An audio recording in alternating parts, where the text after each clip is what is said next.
Chapter 784. In Ding Meng's imagination, after these people kidnapped Su Weiman, they should quickly take off and hand him over to a spaceship or starship in space. Then, the starship would fly into outer space and run to a planet or a secret base for modification. However, the reality was completely different from what he had expected. This flying car actually turned around and flew in the direction of Chiozei City. Could it be that the Hidden Front's stronghold and base were hidden in the city? The flying car landed in the plaza of a company called Polar Light Jewelry Trading Company, Limited. After Ding Meng was pushed out, he was quickly transferred to an underground warehouse. Just when he thought that was the end, the employees of Polar Light Corporation sealed the medical pod into a huge crystal carrier matrix. There were more than 40 such containers in the warehouse. After sealing them, they were sent back to the ground. At this moment, a Swordfish cargo spaceship was already waiting in the plaza. This Swordfish spaceship was marked with the logo of Polar Light Corporation. It looked like it was preparing to take off. His guess was completely correct. The Swordfish spaceship was indeed ascending toward the space station of planet TT-12. Ding Meng suddenly understood the thoughts of this group of people. They kidnapped the target in the suburbs, sent him back to the city, and used the name of a company to openly transport goods. This move would probably make it difficult for many people to track them down. This Polar Light Corporation was in the jewelry business, and jewelry were all luxury goods. Generally, they would not open the boxes for inspection, not to mention that he was sealed in a crystal carrier matrix. The inspection system on the space station might not be able to detect it. This way, Su Weiman could avoid the eyes of many outside investigations. Thinking of this, Ding Meng decisively turned off the wristband. His wristband now had the authorization of an investigation order. As long as he was within the borders of the Empire, the Special Operations Department and Chu Shaoqing could locate him at any time.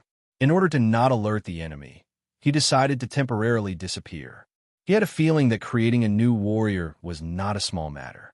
Hu Qi and Gu Yuanyuan were all outside, doing odd jobs, including the group of Origin Ability users in Sweetwater Park. They might not even be the core. The real big fish should still be behind them.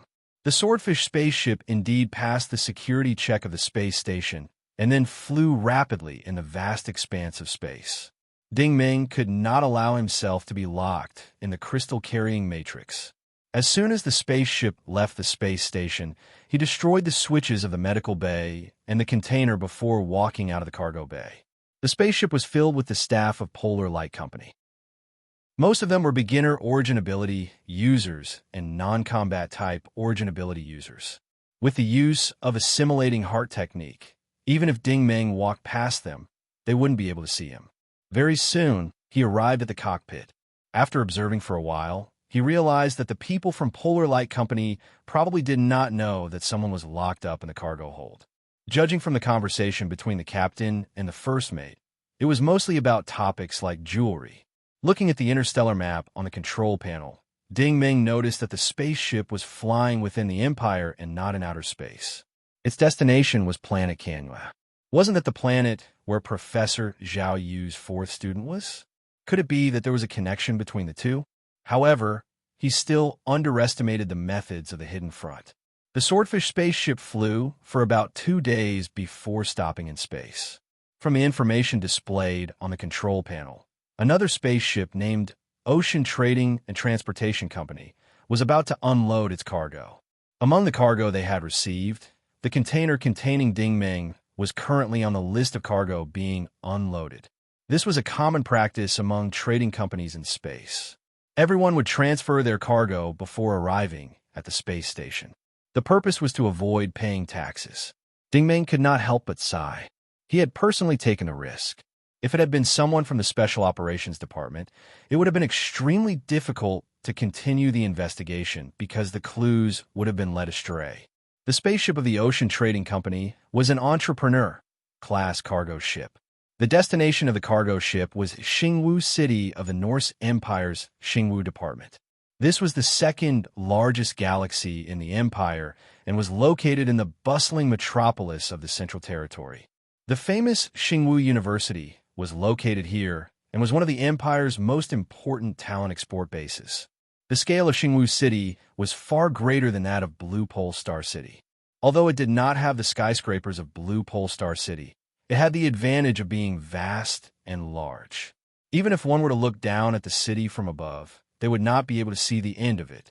Could it be that the modification base of the hidden front was hidden in this huge capital city?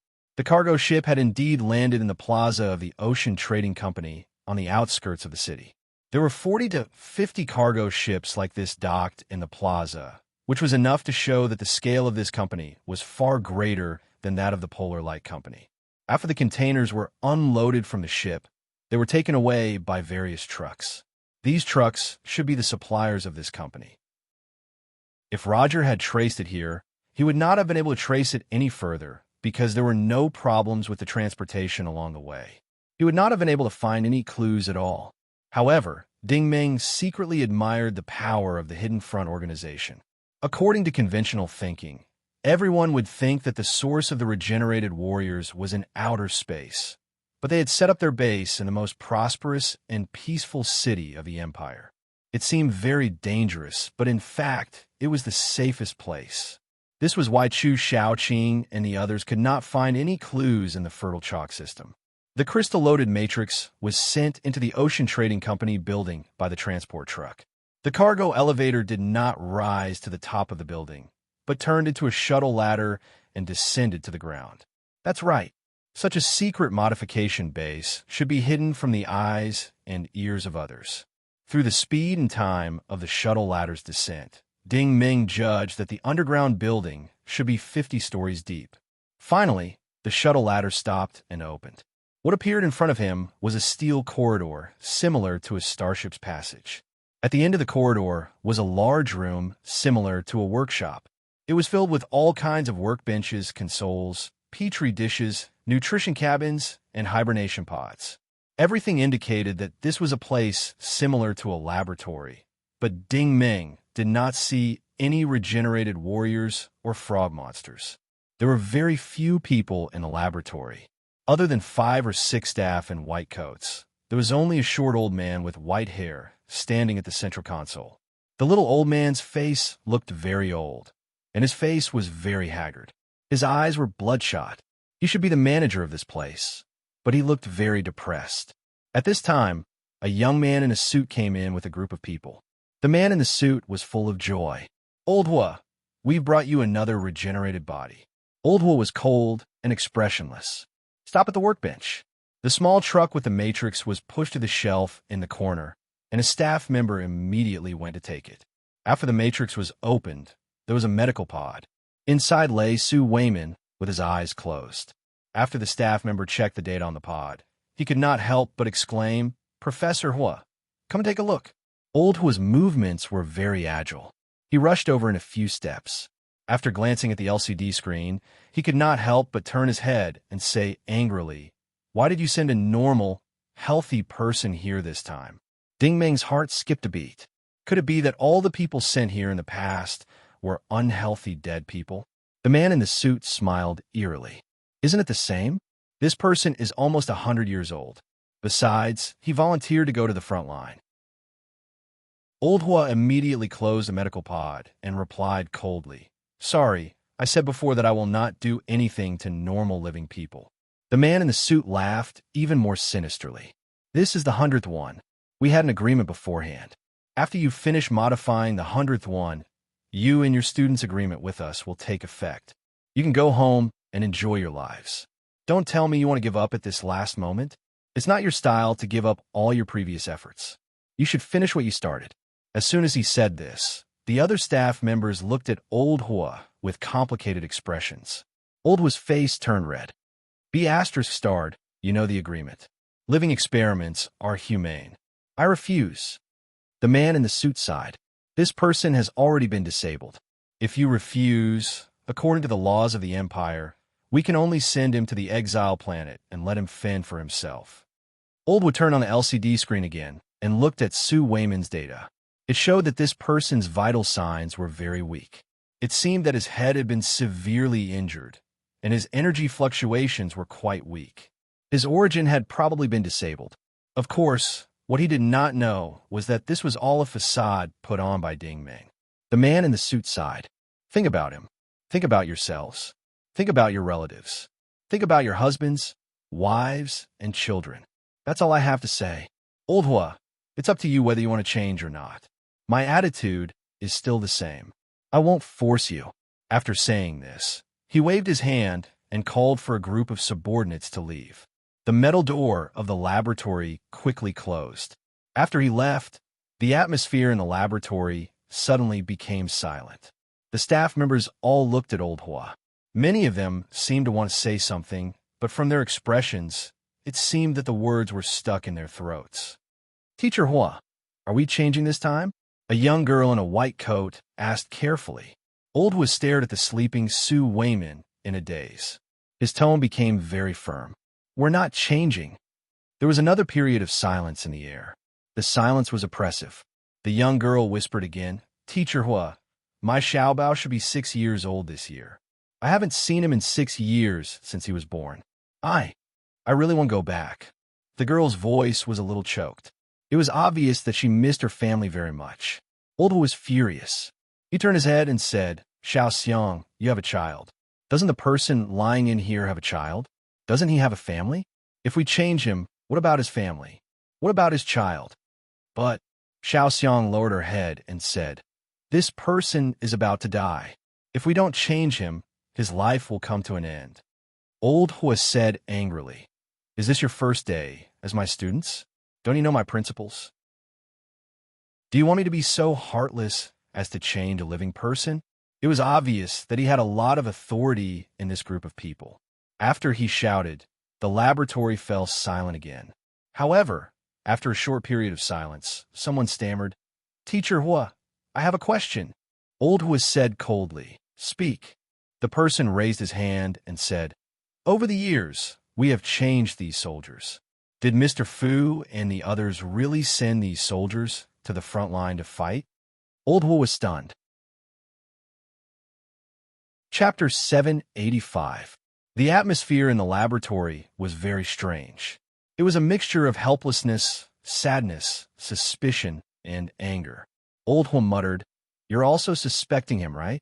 President Fu was obviously the man in the suit from before. The person who asked the question was a young man. He smiled bitterly and shrugged. Teacher Hua, I'm just a biochemical fusion technician.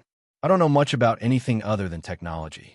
I've been here for 7 or 8 years now, and I just feel very bored. I can understand Xiao Xiang. Sometimes I miss home too, but President Fu won't let us go. He'll only let us go after we finish modifying 100 targets.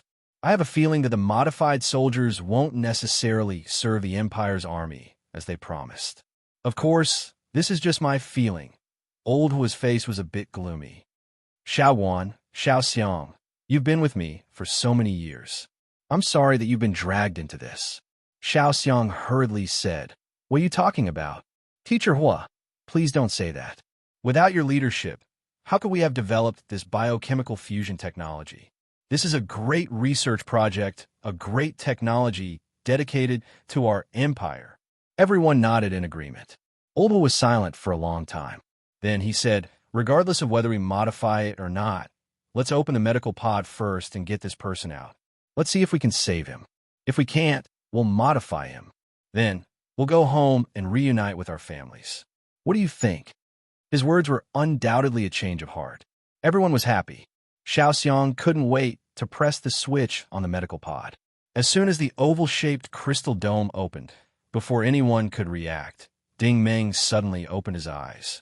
He suddenly reached out and grabbed Old Hua by the throat. He sat up and lifted Old Hua up. Ugh! Old Hua's face instantly turned red. He couldn't breathe under Ding Meng's grip. Let go of Teacher Hua! Someone immediately shouted. This group of people wasn't just a technician. Someone picked up a polished drill from the workbench and rushed forward to smash Ding Meng's head. Ding Meng didn't even bother to look at the man. He just let the drill hit his head. This kind of drill was similar to a hockey stick. The drill bit at the top was sharp and thin.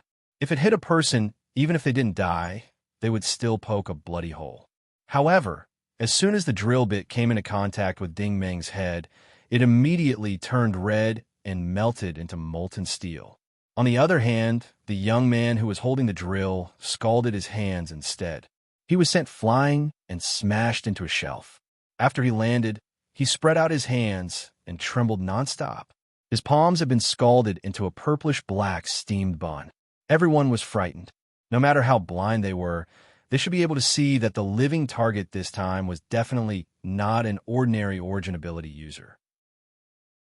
To be able to directly melt an alloy drill bit, the energy in this person's body was extremely terrifying. Seeing that his student was injured, Old Hua struggled in the air.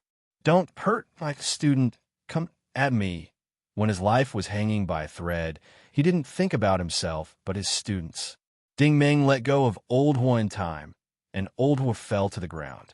His students didn't let him down and rushed forward to help him up. Cough, cough, cough. Old Hua coughed violently. He had almost been crushed to death by Ding Meng. "Who are you?" Xiaoxiang looked at Ding Meng in horror. The image of Su Weiman changed smoothly, and Ding Meng revealed his real body. "I'm here to save you." This kind of godly skill was something these ordinary origin ability users didn't even dare to think about. One by one, they supported Old Hua and desperately retreated. "My name is Ding Meng, an investigator from the Norse Empire's military's Special Operations Department." Ding Meng turned on his wristwatch and raised a mirror image of the Empire's dagger ring logo.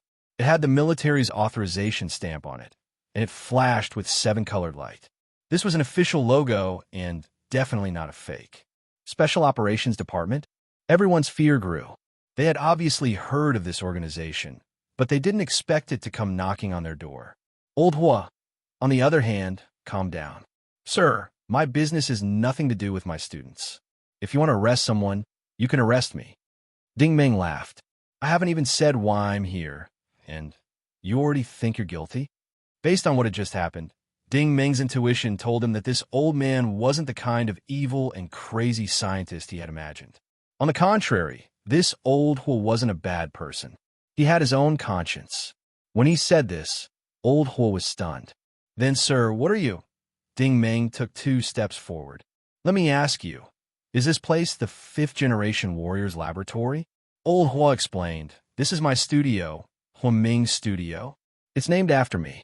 This time, it was Ding Meng's turn to be stunned. "Studio? Your private studio? Isn't it a place to modify a base or something?" Xiaoxiang plucked up her courage and carefully explained, "Sir, this is a studio sponsored by Xingwu City's China Ocean Company." Ding Meng's heart sank. "You're saying that this studio is a private studio sponsored by this company?" Xiaoxiang nodded and said yes. Ding Meng said, "Is the man in the suit the boss of this company?" Xiaoxiang said, "His name is Fu Mingyu. He's the general manager of the company." Ding Meng said, "Can I understand it this way? Is this Hua Ming's studio a non-profit private studio?" Hua Ming blushed a little. "It's not completely free. China Ocean Company sponsored us to do research and development and also paid a large sum of money to ensure the living expenses of the few of us, including our families." Under Ding Meng's questioning, this group of people quickly revealed the truth. It turned out that Hua Ming came from Xingwu University and was an expert in the field of biology and mechanization. He had been leading these few students in academic research, and their research was on the fusion of the side branches of the 5th-generation recreated warriors. The reason was simple. The current situation in the fertile chalk system was very tense, and the Empire's front lines had suffered a lot of casualties. Hua Ming and the others discovered a problem. If the frogmen could successfully combine biotechnology and mechanical armor, why couldn't they combine biochemical materials with human technology? When it came to professional knowledge, Hua Ming and the others were not so afraid. They even demonstrated the results on the control panel. Ding Meng also saw some clues. It turned out that Hua Ming and the others' so-called modification was to combine the modeling and mechanical equipment of the recreated warriors with the high-end materials of the frogmen. To put it simply, this thing was actually the prototype that Yao Manru had researched. It wasn't even as sophisticated as the prototype. This wasn't right. This was because Huaming and the others' research was far from reaching the level where they could perfectly combine the two life forms of the frogmen and humans. This meant that this workshop was not the end of this mission. There might be more hidden existences beyond this workshop. Ding Ming suddenly said, "Aren't you guys doing research in Xingwu University? What are you doing out here?" Huaming revealed a bitter smile. "The resources of the university are not for us to use." He didn't explain the reason, and Ding Ming didn't ask. It seemed that these people were not successful or were ostracized and were forced to accept the funding of social enterprises. The funding was definitely not for free. There must be a return. Shaowen also spoke up. "President Fu wants us to modify the recreated warriors. If we can modify 100 of them, we will be allowed to go back. These recreated warriors will be used on the Empire's front lines." Ding Ming sneered. "I'm a member of the military. Why haven't I heard of this? Over at Fertile Chalk System, those strange fifth-generation recreated warriors are hunting down our soldiers." Everyone was flabbergasted. Obviously, this group of people had been deceived. China Cosmos was definitely not a patriotic company. This place was probably a stronghold of the hidden front in the name of a company. Ding Ming said, "You are free. I hereby announce that you can go back." However, Huaming and the others didn't move. Ding Ming wondered, "What's wrong with you guys?" Xiao Xiang said hesitantly, "President Fu usually says that he won't force us to modify, but he has threatened our families. If we don't do as he says, we won't be able to see our families again." Ding Ming understood what she meant. "Are you all locals of Xingwu City?" Everyone nodded in unison. Ding Ming nodded and said, "Good. Follow me. Let's go up." "Which floor is Fu Tianyu on?" Xiao Xiang said, "On the top floor, the 40th floor." Ding Ming waved his hand and said, "Let's go. At the very least, we need to let you know if your families are safe." This last sentence dispelled everyone's doubts. Everyone had been cooped up here for 7 or 8 years. Wasn't it all for a handsome reward? Wasn't it all for their families to live a better life? If Ding Ming wanted to go to the top floor, no one could stop him. This group of people followed behind Ding Ming. Wherever Ding Ming passed, all the armed personnel fell unconscious to the ground. The AI robot guards in the building couldn't even get close to them. As soon as they saw Ding Ming, they all burst into flames and self-destructed. For a moment, the alarms in China Cosmos building rang everywhere, but no one could stop them. On the top floor of the building, the alloy door of the general manager's office was completely shut. Fu Tianyu seemed to have noticed something was wrong through the surveillance and immediately closed the door to protect himself. This alloy door was more than 50 centimeters thick. Normally, even the robot guards wouldn't be able to break through it. However, in front of Ding Ming, it was like a piece of paper. As soon as he kicked it, the door immediately melted into molten steel. Huaming and the others' eyes were wide open. They had seen many military personnel in the past, but they had never seen a military officer as simple and violent as Ding Ming. He was the kind that was completely unreasonable. In the luxurious office, Fu Mingyu stood behind a large desk with both hands on the table. He was staring at the group of people who had suddenly barged in. He had predicted that Ding Ming would come looking for him.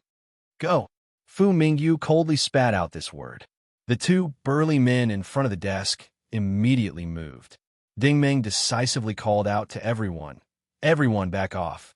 Be careful of accidental injuries." Chapter 786. The two men were not weak. One was a combat master, and the other was a high-level war venerable. Ding Ming asked everyone to step back because he was afraid that the two men would attack the surroundings. After all, Huaming and the others were too weak. However, the two men thought the same. The war venerable raised his hand and threw a punch. Ding Ming did not move. He caught the fist and twisted it forcefully. The war venerable's face was instantly distorted. Ka ka ka. Sounds came from his arm, and all the bones in his body were shattered. Ding Ming lightly flicked her leg, causing the war venerable to fly away. His body crashed into the crystal glass, causing the windows to shatter into pieces. Fu Mingyu's pupils constricted. He could tell that the short man in front of him was very strong. If he could tell, how could the other combat master not be able to? The combat master suddenly roared and rushed forward with his palms raised. Judging from his movements, he seemed to be practicing a grappling technique. However, he only roared once. Halfway through, he seemed to have crashed into an invisible wall and was sent flying. He crashed into the wall behind Fu Mingyu. A large part of the wall collapsed, and his aura was weak. Fu Mingyu's face was pale. The two bodyguards beside him were KO'd in less than 4 seconds. How was he supposed to continue? At this moment, dozens of colorful energy beams shot out from the walls of the room.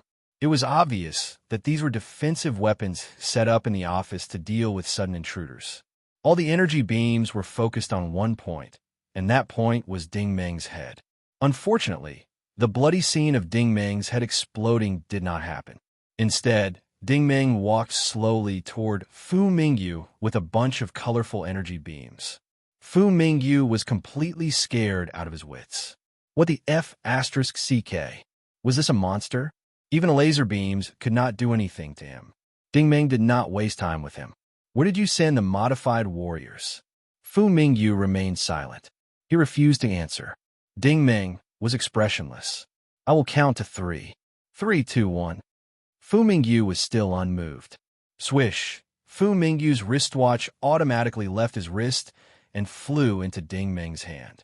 Ding Meng's own wristwatch had also been turned on, generating a small screen. He glanced at it and said indifferently, "You may not know what I'm capable of." Fu Mingyu was dumbfounded. He really did not understand what Ding Meng was trying to do. Ding Meng said, "Your wife works in the Yuanhui building next door as an accountant. You have 3 children, 2 daughters, and a son. Your son is 6 years old this year and is in primary school. You have a lover outside who is also from the city. You can continue to remain silent. I can summon them here in 10 minutes at most." Fu Mingyu finally gritted his teeth and said, "Friend, you shouldn't implicate your wife and children." Ding Meng was still expressionless. What about Mr. Hua's wives and children? Fu Mingyu did not speak again, but cold sweat was dripping from his head. Seeing his reaction, Xiaoxiang suddenly rushed into the room like a madwoman. She cried, "God damn it! What did you do to my Xiaobao? What did you do to my Xiaobao?" She looked like she was going to fight Fu Tianyu, but Ding Meng's telekinesis restrained her. Ding Meng turned on the wristwatch's scanning function again and scanned Huaming and the others. He then connected to the military's database again. His face darkened. "Ding. Officer Ding." Huaming also felt nervous. "Is his Xianghui okay?" Ding Meng said sadly, "I'm sorry, Mr. Hua. The information shows that your wife passed away 6 years ago. The cause of death was a car accident. It was an accident." Huaming's whole body went limp. He seemed to have aged a few decades. Xiaoguan was also nervous. "Officer, what about my family?" Ding Meng said, "Brother Ling passed away 5 years ago. The cause of death was also an accident. He drowned while fishing in the suburbs." The others also felt that something was wrong. They all came forward to ask, but the results were basically the same. They all died 5 or 6 years ago in an accident. But no one at the scene believed that it was an accident. It was obvious that Fu Tianyu was the culprit. Ding Meng was even more certain that it was not Fu Tianyu who did it. It was another force of the hidden front. The reason was simple. Huaming's research in the past few years had not produced results. Once the results were out, Huaming and the others were no longer important. So, the hidden front simply killed them. The way the hidden front did things shocked Ding Meng again. These people were innocent civilians. There were even 6-year-old children. The hidden front had killed them all. Ding Meng slowly turned around to face Fu Tianyu. "It doesn't matter if you killed these people or not. You have to take responsibility for this." Fu Mingyu still did not say anything. There was no point in saying anything now. Ding Meng continued, "But this is not enough. I will inform your family to come here later. I will cut off the limbs of your wife and children right in front of you, dig out their organs, and then throw them down from this 40th floor. I will do what I say, I promise." There was an indescribable coldness and determination in his words. No one would suspect that he was spouting nonsense. Fu Mingyu's psychological barrier completely collapsed. He said in a trembling voice, "Someone is coming to pick up the goods." Ding Meng asked, "Who is the person who is picking them up?" Fu Mingyu shook his head and said, "I don't know. I only know his code name. It's YF094. I call him Mr. 94 here." Ding Meng frowned. The people of the Hidden Front were really meticulous. Where are the goods being sent to? Ding Meng continued to ask. Fu Mingyu could only shake his head. "I don't have the right to know. The only thing I know is that they will send Mr. 94 to pick them up after I send out the message." Ding Meng said, "He's coming to pick up the goods from this Cosmos shipping company?" Fu Mingyu finally nodded. "Yes." Ding Meng asked, "What kind of spaceship are you on? Are there any markings?" "The markings are WASP." Fu Mingyu's voice suddenly stopped, and then he fell limply to the ground. Ding Meng was slightly surprised. He took a closer look and saw that Fu Mingyu's back had been pierced by a short, sharp blade. It turned out that the dying combat master who was crawling on the ground had used his last breath to stab a dagger into Fu Mingyu's heart. Clearly, he wanted to protect the secrets of the Hidden Front and not let any clues fall into Ding Meng's hands. Ding Meng was about to flare up, but the combat master laughed while gasping for breath. "I don't care who you are. It's impossible for you to pry into our inner workings." Before he could finish his sentence, his entire body was melting at an extremely fast speed. It was as if a high-intensity, corrosive agent had been poured over his body. The living man actually turned into wisps of white smoke, leaving only a skeleton curled up on the ground. Ding Meng decisively stepped forward and looked down for a long time. Suddenly, he bent down and reached out to pull out a broken tooth from the skeleton's mouth. It turned out that the man's molars were loaded with poison. He had bitten his own tooth and died from the poison. When he looked back, the combat master had also turned into a skeleton. These people would rather die than reveal the secrets of the Hidden Front. Ding Meng felt a little emotional. Even someone as strong as him could not find any trace of the Hidden Front.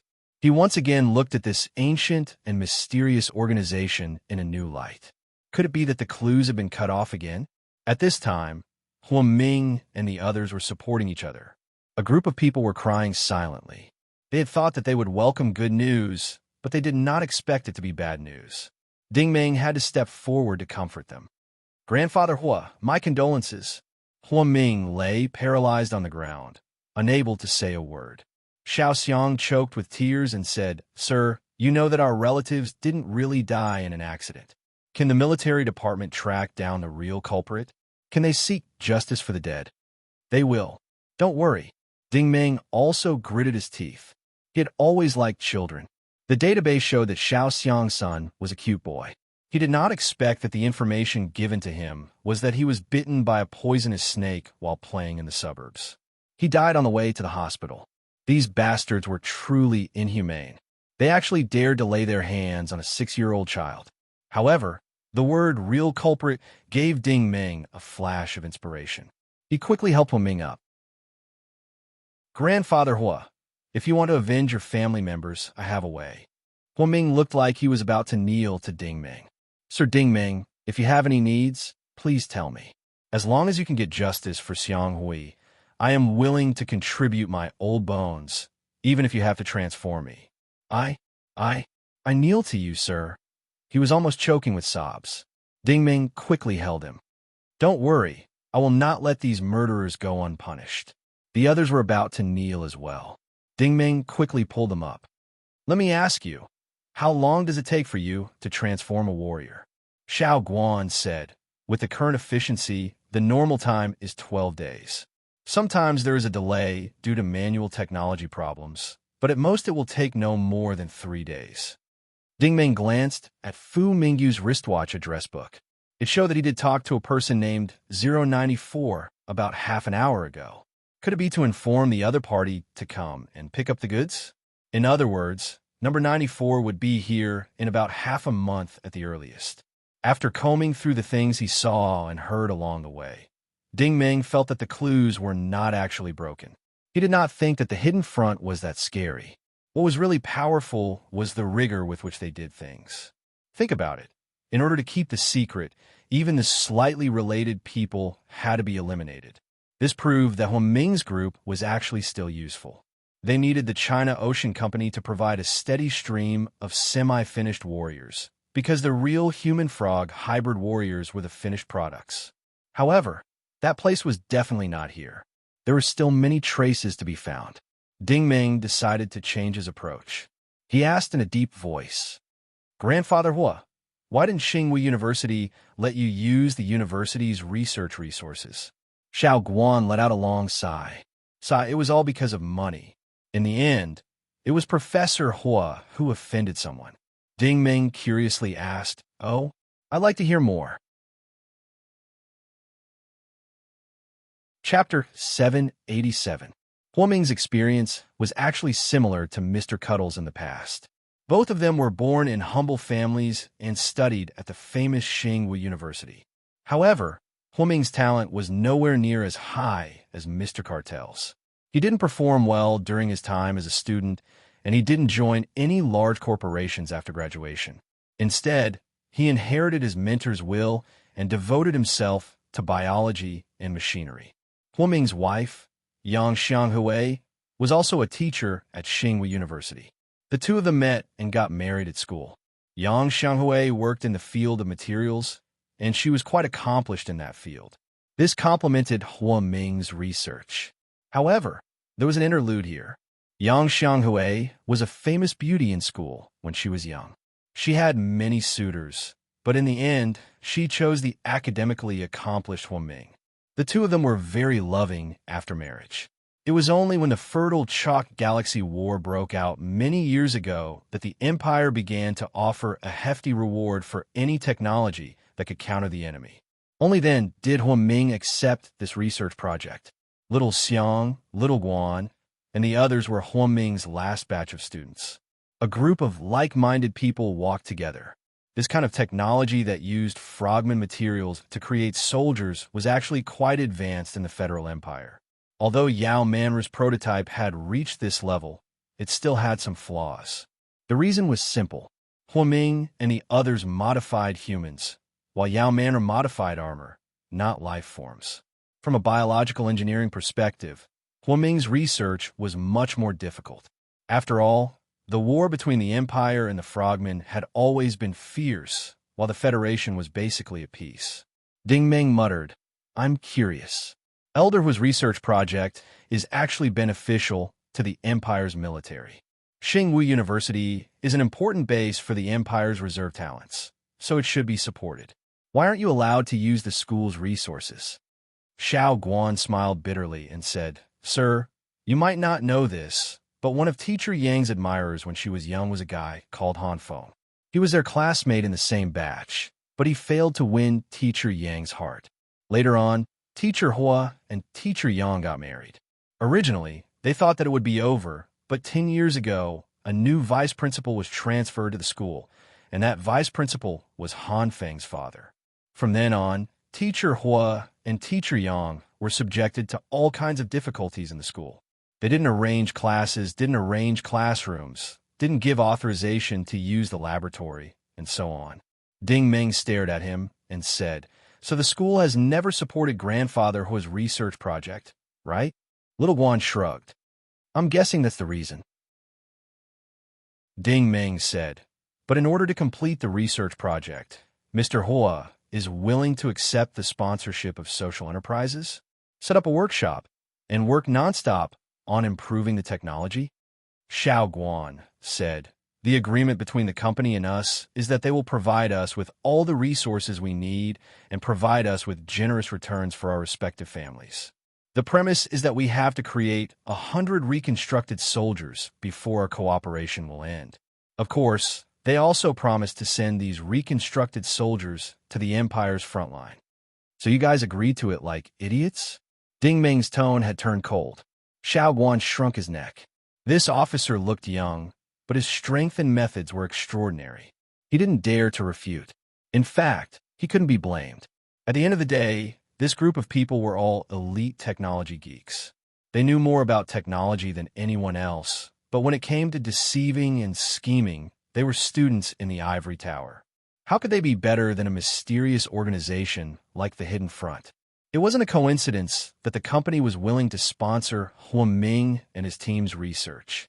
This was a result of the Hidden Front's meticulous and complex plan. The vice principal of the school was definitely involved. "What's the name of Han Feng's father?" Ding Ming asked calmly. "Sir, you mean to say?" Xiao Guan hesitated. Ding Ming said, "I'm just asking." Xiao Xiang walked over. "His name is Han Zheng. He's a hypocrite." Ding Ming moved his wrist and began to search for information in the military's database. "I will restore this place to its original state. But for the next 2 weeks, I suggest you go back to the lab on the 50th floor and take good care of Grandfather Hua." Xiao Xiang didn't seem to understand. "Why? I want to go home and take a look. Even if little treasure is gone, shouldn't you at least let me know what happened?" Ding Ming didn't bother to explain the severity of the situation to her. "Listen to me. This is not as simple as you think. For the next 2 weeks, it's safest for you to hide underground. If you run around, not only will you be in danger, but you and the people you know will also be killed." Xiao Xiang's face paled. "Is it that serious?" Ding Ming said, "You can imagine what I do. Give me 2 weeks, and I will catch the culprits and come back to take you away. If I don't come back, there will be important military personnel coming to take you to a safe place. Do you understand?" "Well," Xiao Xiang hesitated, but after a moment, she nodded. "Thank you, Sir Ding Ming." Huang Ming walked over with the help of a few students. "Sir, please, you must catch the culprits." "I will." Ding Ming nodded seriously. The group quickly took the shuttle elevator back to the underground. Ding Ming first restored Fu Mingyu's office to its original state, then restored it floor by floor. Without another word, he left the Ocean Tower and went straight to Xingwu University in the northern part of the city. He had a strong intuition that the Han family was definitely involved with the Hidden Front. Now that things had developed to this point, it involved more and more people. Huang Ming and the others' relatives had all met with accidents. In the current Empire Federation, with the police's various technological means, the probability of forgery was very low. There was only one explanation, and that was that the relevant investigators were most likely involved with the Hidden Front. However, this wasn't the main point of his investigation. He wanted to find out who was related to the Hidden Front. As long as he could find 1 or 2 key figures, he wouldn't be afraid that he wouldn't be able to find out where they were.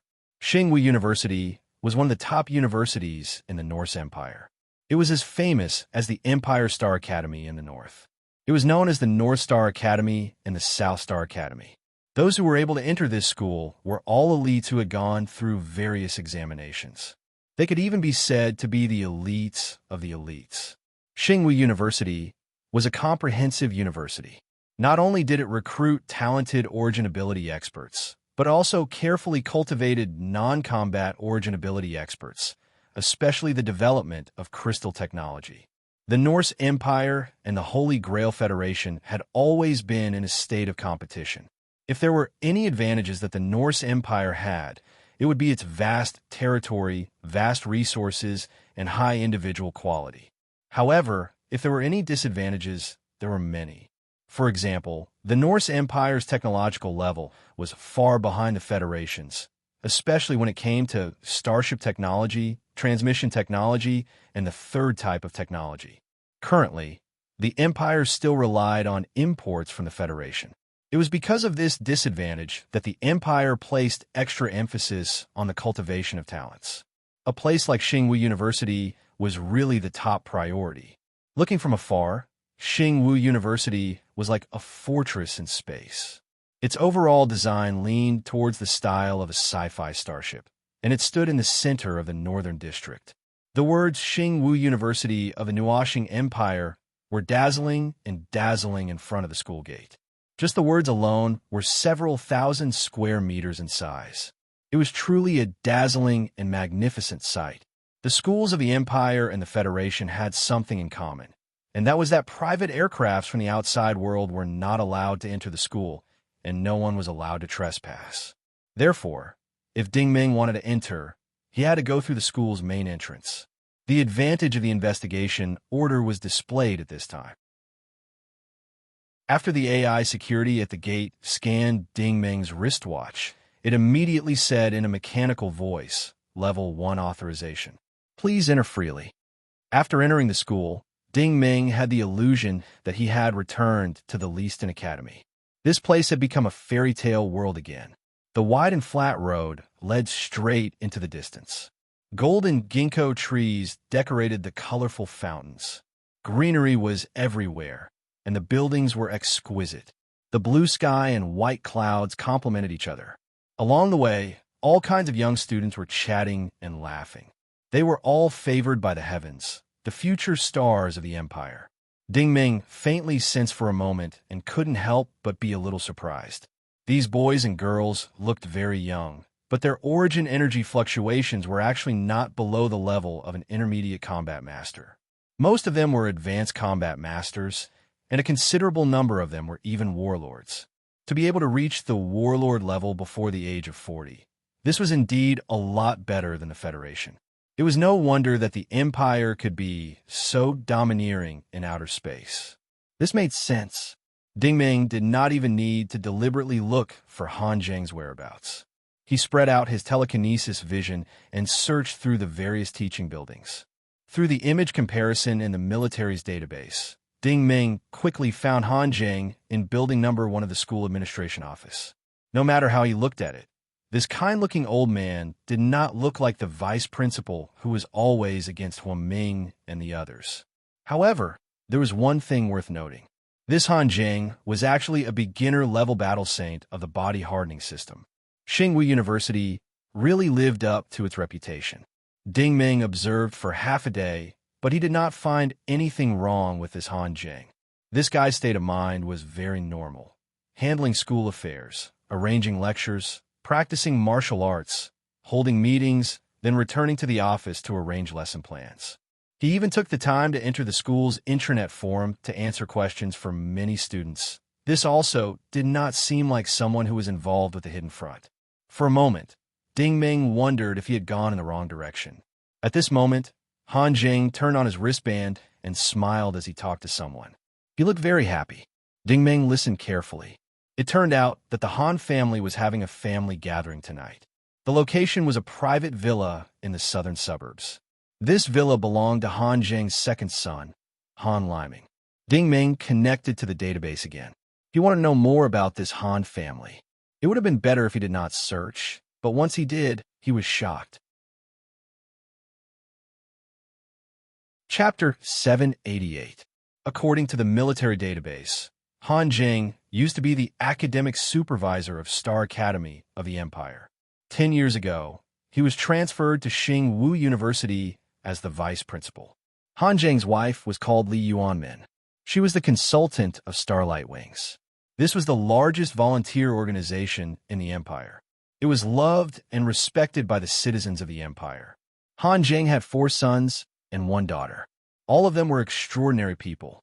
The eldest, Han Li, was 92 years old. He was a battle sage and served in the military's Western Region Patrol Fleet.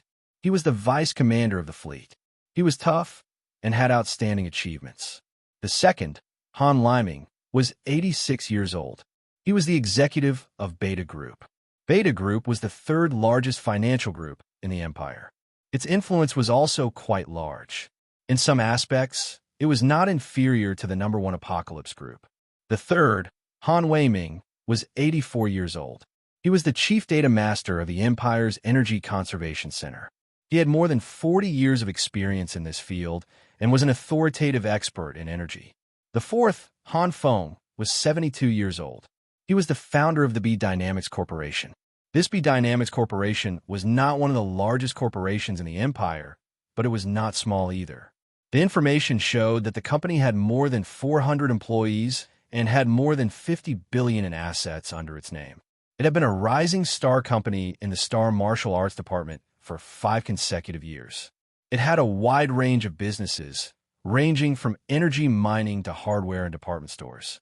Of these 4 sons, except for the fourth, Han Feng, who was still unmarried, the other 3 had already started their own families. Moreover, the women's backgrounds are not small either. Han Li's wife was a major in the military. Han Liming's wife came from a prominent family in the north. Han Weiming's wife was an expert in kinesiology. Such a combination could definitely be considered an elite family of the upper class in the empire. They were involved in the military, politics, and business. Furthermore, the information also showed that Han Zheng had been teaching for many years and had students all over the world. Many of them had outstanding achievements, which would be of direct or indirect help to his children. Han Zheng's only daughter was called Han Yin. Then, the database showed a flashing red light. The screen reminded Ding Meng, Level 2 authorization, unable to be accessed. Damn! Ding Meng could not help but be stunned. Damn! The investigation order of the Special Operations Department was not enough to access Han Yin's information. What was the background of this Han Yin? At the same time, a communication request popped up on the screen. It was actually from two people, Chu Xiaoqing and Roger. Both of their faces appeared on the screen. Chu Xiaoqing was a little surprised. Ding Meng, you went to Xingwu City? Roger's expression was not very natural. Brother Ding, it shows that your investigation order has triggered a Level 1 authority. Who are you investigating in Xingwu City? Ding Meng had no choice but to tell them what he knew. Roger was dumbfounded. Are you serious? You're suspecting the Han family? Ding Meng frowned. What? Does this Han Yin have a powerful background? Roger said, as far as I know, Han Yin is a member of the Empire Staff Organization. It is said that the head of state values her very much. Her personal information is highly confidential. Even the military has no right to look at it, unless we get permission from the upper echelons of the government. Chu Xiaoqing also explained, Han Yin is very famous in the political world. She has always been very strong in her political views and is very influential in the political world. She is also very young and has a very bright future. I've seen her once. She is not an ordinary person. Roger seemed to have thought of something. Brother Ding, you're not suspecting her, are you? Ding Meng sneered. She better not be suspicious. If she is, I don't care who she is or what her background is. I will not let go of anyone who killed Teacher Zhao. Many people have died unjustly, including children. Hiss! Roger sucked in a breath of cold air. Ding Meng was indeed a person with the word brother in his name. Big brother, you really dare to provoke anyone. People like Han Yin represented the highest level of the empire. Brother Ding, Roger braced himself and said, if you feel that there are any difficulties, you might as well come to the #1 main city of the middle star system of the empire. We can discuss everything slowly. My father would like to see you, Chu Xiaoqing said. There's no need for that. Ding Meng can investigate whatever he wants. Don't worry about those trivial things. The reconstructed soldiers are related to the safety of millions of soldiers on the front line. Is there anything more important than that? Although she said that, she was actually confident in Ding Meng's personal strength. With Ding Meng's combat strength, it would not be a problem for him to enter the top 10 in the Empire Federation.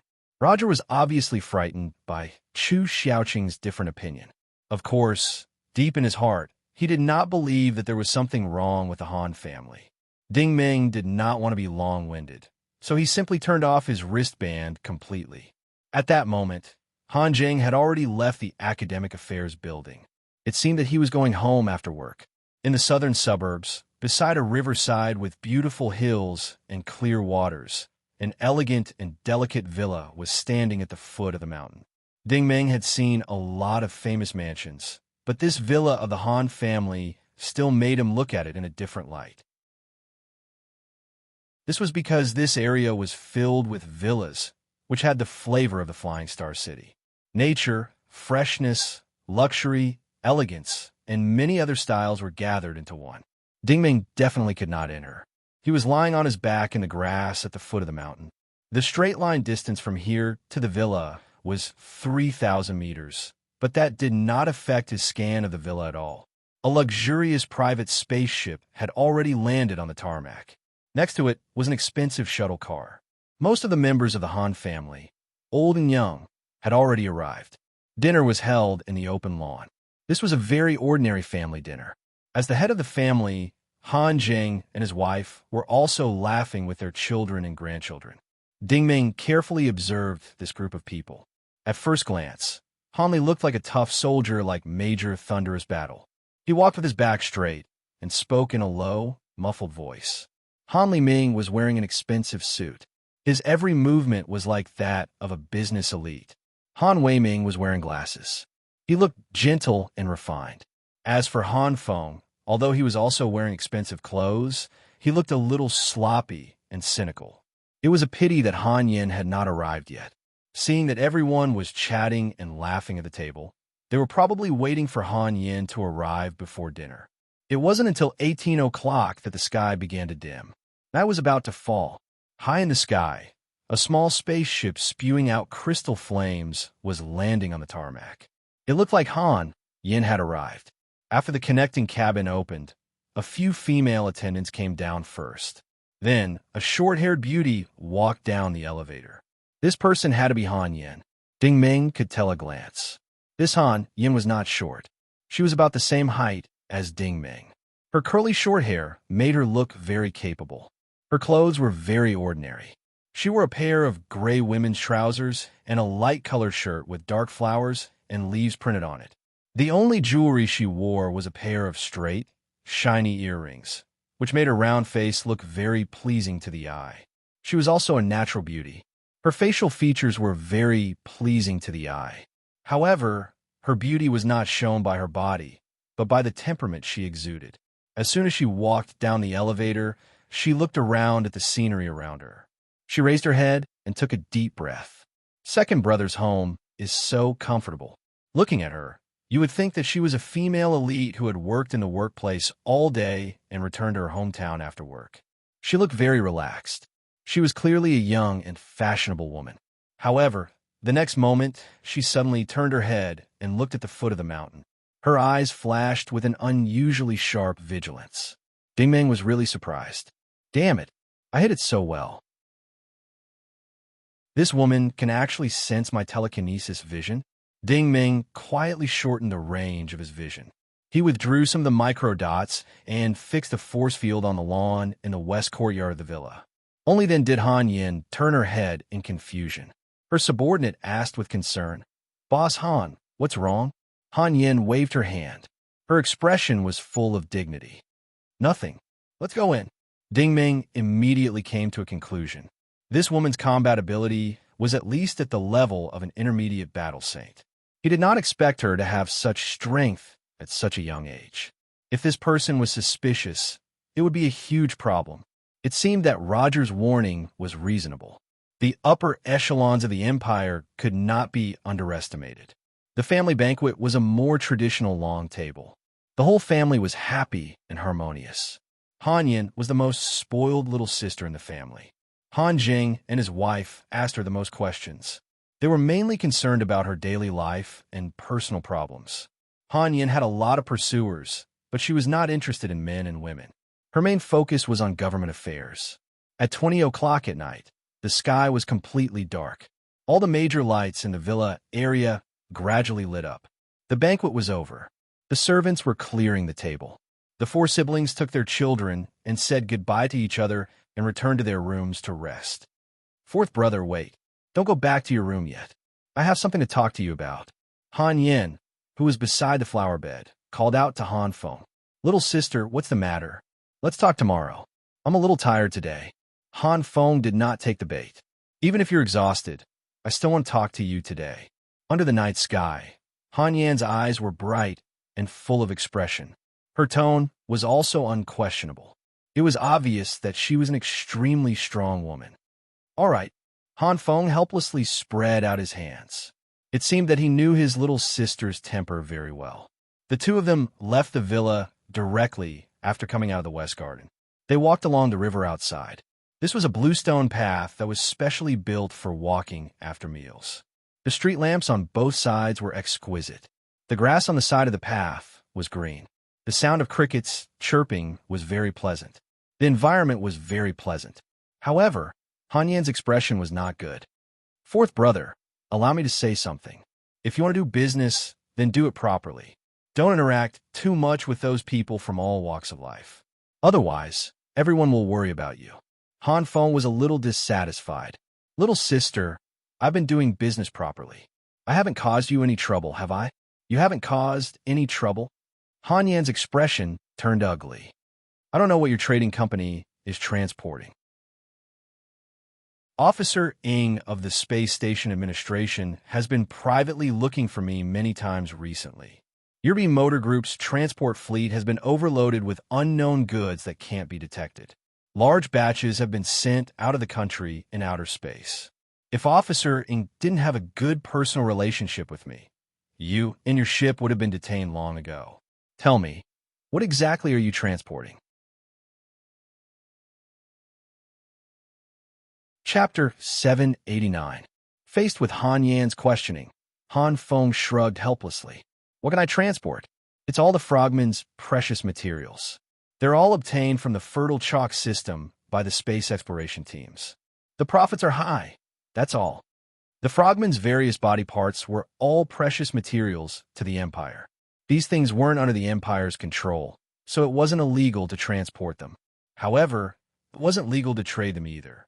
This was because the Empire was worried that some extraterrestrial forces would use them to make an issue out of them. To put it bluntly, Han Feng was walking on a tightrope. Han Yan glared at him. Of all the things you can do, why do you have to do this? With the Han family's reputation and power, do we need to play this game? Han Feng rolled his eyes. I know. You're just worried that it'll affect your career. I'll be careful. He took out a pack of cigarettes from his pocket and lit one up to express his dissatisfaction. Han Yan said, There's one more thing I need to remind you of. Today, a good friend of mine from the military sent me a message. This afternoon, someone from the Military Special Operations Department used a new investigation warrant from General Luo to search for people in their database. Han Feng looked a little innocent. What does that have to do with me? Han Yan finally said something shocking. This year, it's been rumored that a mysterious expert has appeared in the Holy Grail Federation. This person is extremely powerful, but we still don't know his true identity. Rumor has it that he's already in the Norse Empire. This person has a lot of connections with the military. I suspect that General Luo's new investigation warrant was used by this person. You have to know that even I don't have the authority to look at the warrant used by this person. Han Feng was a little impatient. What does this mean? Han Yan said, Do you know who he was investigating this afternoon? Han Feng didn't say anything else. Han Yan suddenly listed a long list of names. Jenna, Hu Yusin, Li Tianming, He Xiaobao, Chuming Zhou Li Coco, Yang Xianghui. Hearing the last name, Han Feng couldn't help but raise his head in shock. It can't be, it's her. Han Yan said without hesitation. The beauty of your department when you were studying at Tsinghua University. Han Feng was startled and couldn't help but laugh. How many years ago was that? Han Yan, however, couldn't laugh. These people have two common characteristics. First, they all died suddenly 5 or 6 years ago. The police department identified them as accidents. Second, they're all led by Huang Ming, including the relatives of the students under his command. Han Feng couldn't laugh anymore. The Huang Ming couple had indeed been targeted by his father. The main reason was to help him vent his anger when he had been rejected. There was no other way. In the Han family, other than Han Yan, he was the most favored junior. Now that someone was investigating these dead people, it was clear that they were targeting the Han family. If it really was the investigator that General Luo had authorized, then they would be in big trouble this time. Tell me honestly, do you have anything to do with the deaths of these people? Han Yan's gaze was as sharp as a knife. Han Feng almost jumped up. Oh my God, how could I possibly commit murder and arson? Ding Meng heard this from afar and couldn't help but sneer. Even if you didn't do it, you can't get away with it. Han Yan stared at him for a while and said coldly, You should stop for a while. Don't go anywhere. Just stay in Tsinghua City. Then, without waiting for Han Feng's reaction, she turned around and walked towards the door of the villa. Han Feng stood there for a long time, unable to come back to his senses. What the hell is this? Ridiculous. Han Feng was a little annoyed and flicked the cigarette but into the river. At that moment, his wristband vibrated and a voice communication request popped up.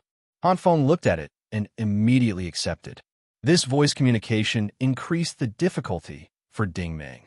Because it wasn't an instant video communication, the voice was much lower. Ding Meng had no choice but to shrink the force field again and release more micro dots to listen carefully. The voice on the other side was indeed very low. Mr. Han, I have something to report to you. Mr. 94 just sent a message. He wants to receive the goods in half the time. Han Feng was a little surprised. Didn't I send him a message this morning? The goods will be delivered in 30 days.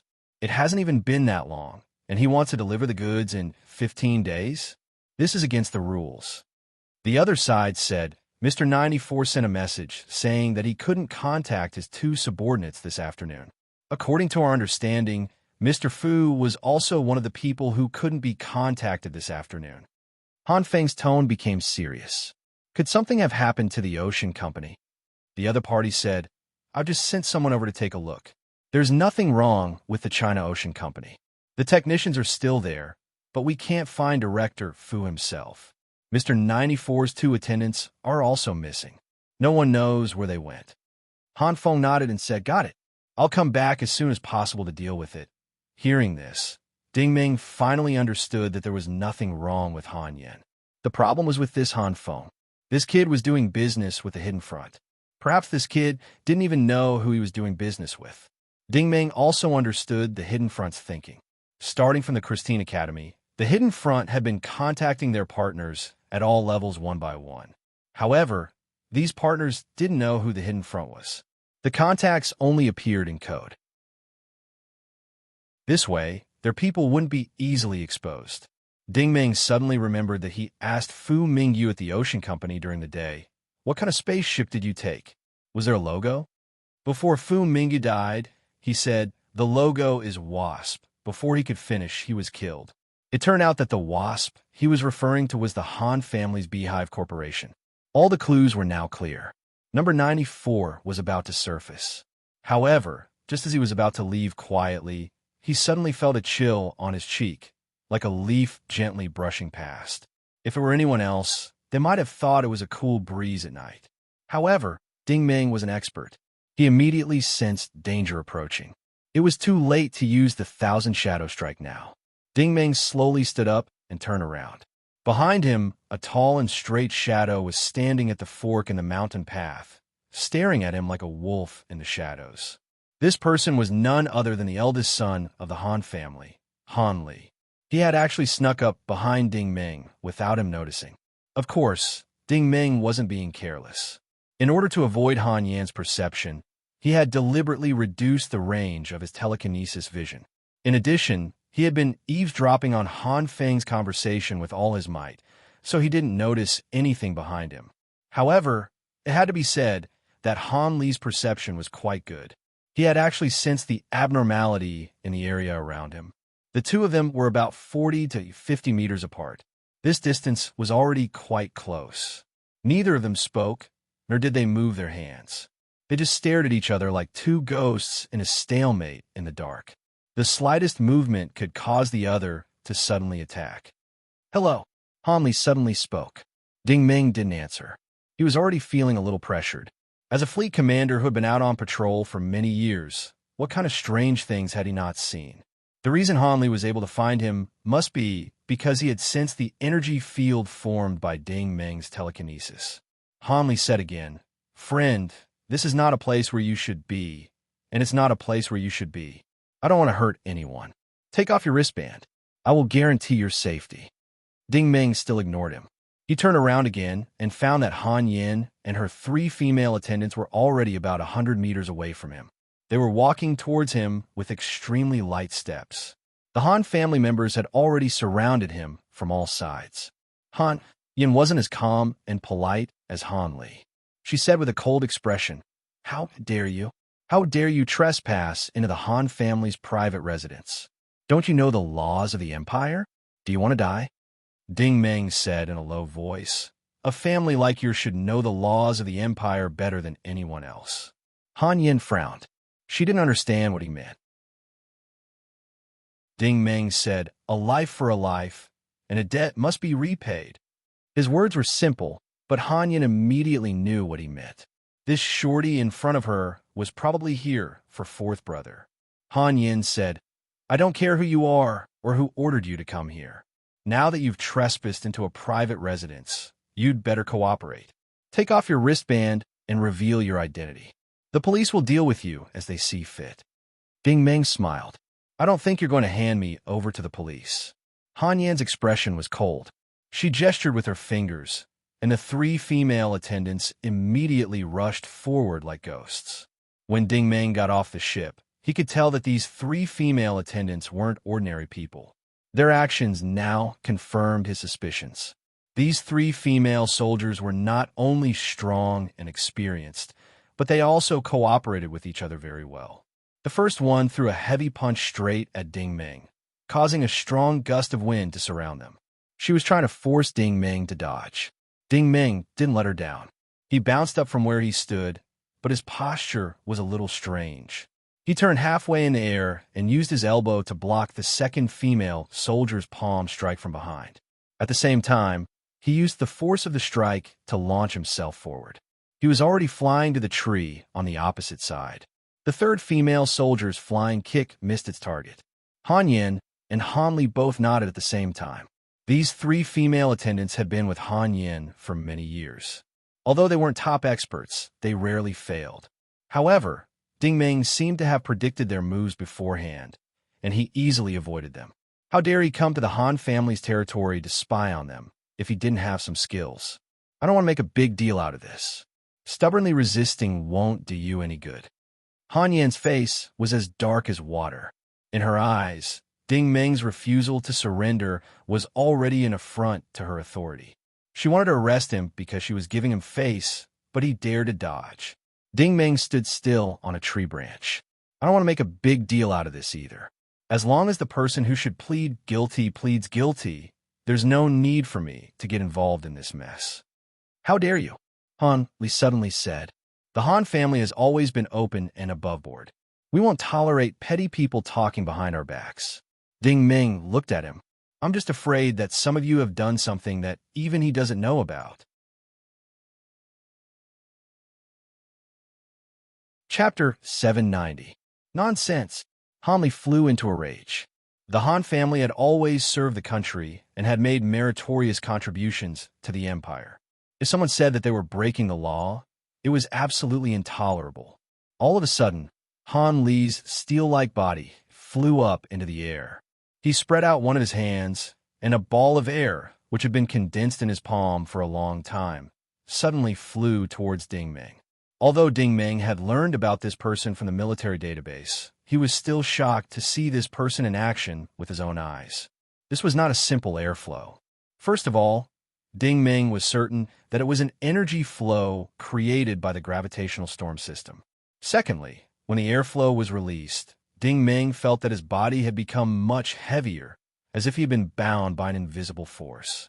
This seemed to be some kind of confinement energy that hardened his body. From this, it could be seen that Han Li's cultivation was very solid. Ding Meng jumped up from the tree branch again. The air current hit the tree trunk, and countless branches were sucked in, instantly turning into powder. Ding Meng didn't dare to be negligent. He quickly rushed towards a mountain path. His current task wasn't a fight with this group of people. Escaping as fast as he could was the most important thing. If he was really entangled with this group of people, the police in the sky would arrive soon. If he made a big commotion, it would be hard to avoid alerting the enemy, which would ultimately ruin his plan. Don't even think of escaping. Han Li turned around in the air and struck out with his palms in succession. 6 football-sized energy streams formed into 2 triangles, one big and one small, and directly covered the mountain path. Chi! 2 pits with a diameter of 10 meters were immediately melted out of the mountain path. Ding Meng's momentum was hindered, and he had no choice but to leap across the pit. However, the 3 female soldiers behind him attacked again, and the 3 of them also surrounded him in a triangle formation. Clap, clap, clap, clap. Several illusions flashed in succession. Both sides punched and kicked each other in the air for more than 10 moves. The 3 female soldiers were directly shaken back and staggered down a mountain path. Ding Meng tiptoed on the edge of the crater and skimmed up the mountain path like a dragonfly skimming the surface of the water. In the blink of an eye, he was dozens of meters away. If he were in the Federation, no one would be able to stop him. However, the Han siblings were not to be trifled with. Ding Ming hadn't gone far when Han Li's tall and mighty figure appeared on the mountain path in front of him. "You're trying to escape again and again?" Han Li glared at Ding Ming. Ding Ming said with a smile, "You make it sound like you can really stop me." Han Li didn't answer. He put his palms together and made a strange gesture. Then his palms pushed out at a dazzling speed. Clang! A loud sound was heard. Under the night sky, many palms, claws, fists, and palm blades formed by origin energy appeared in the air.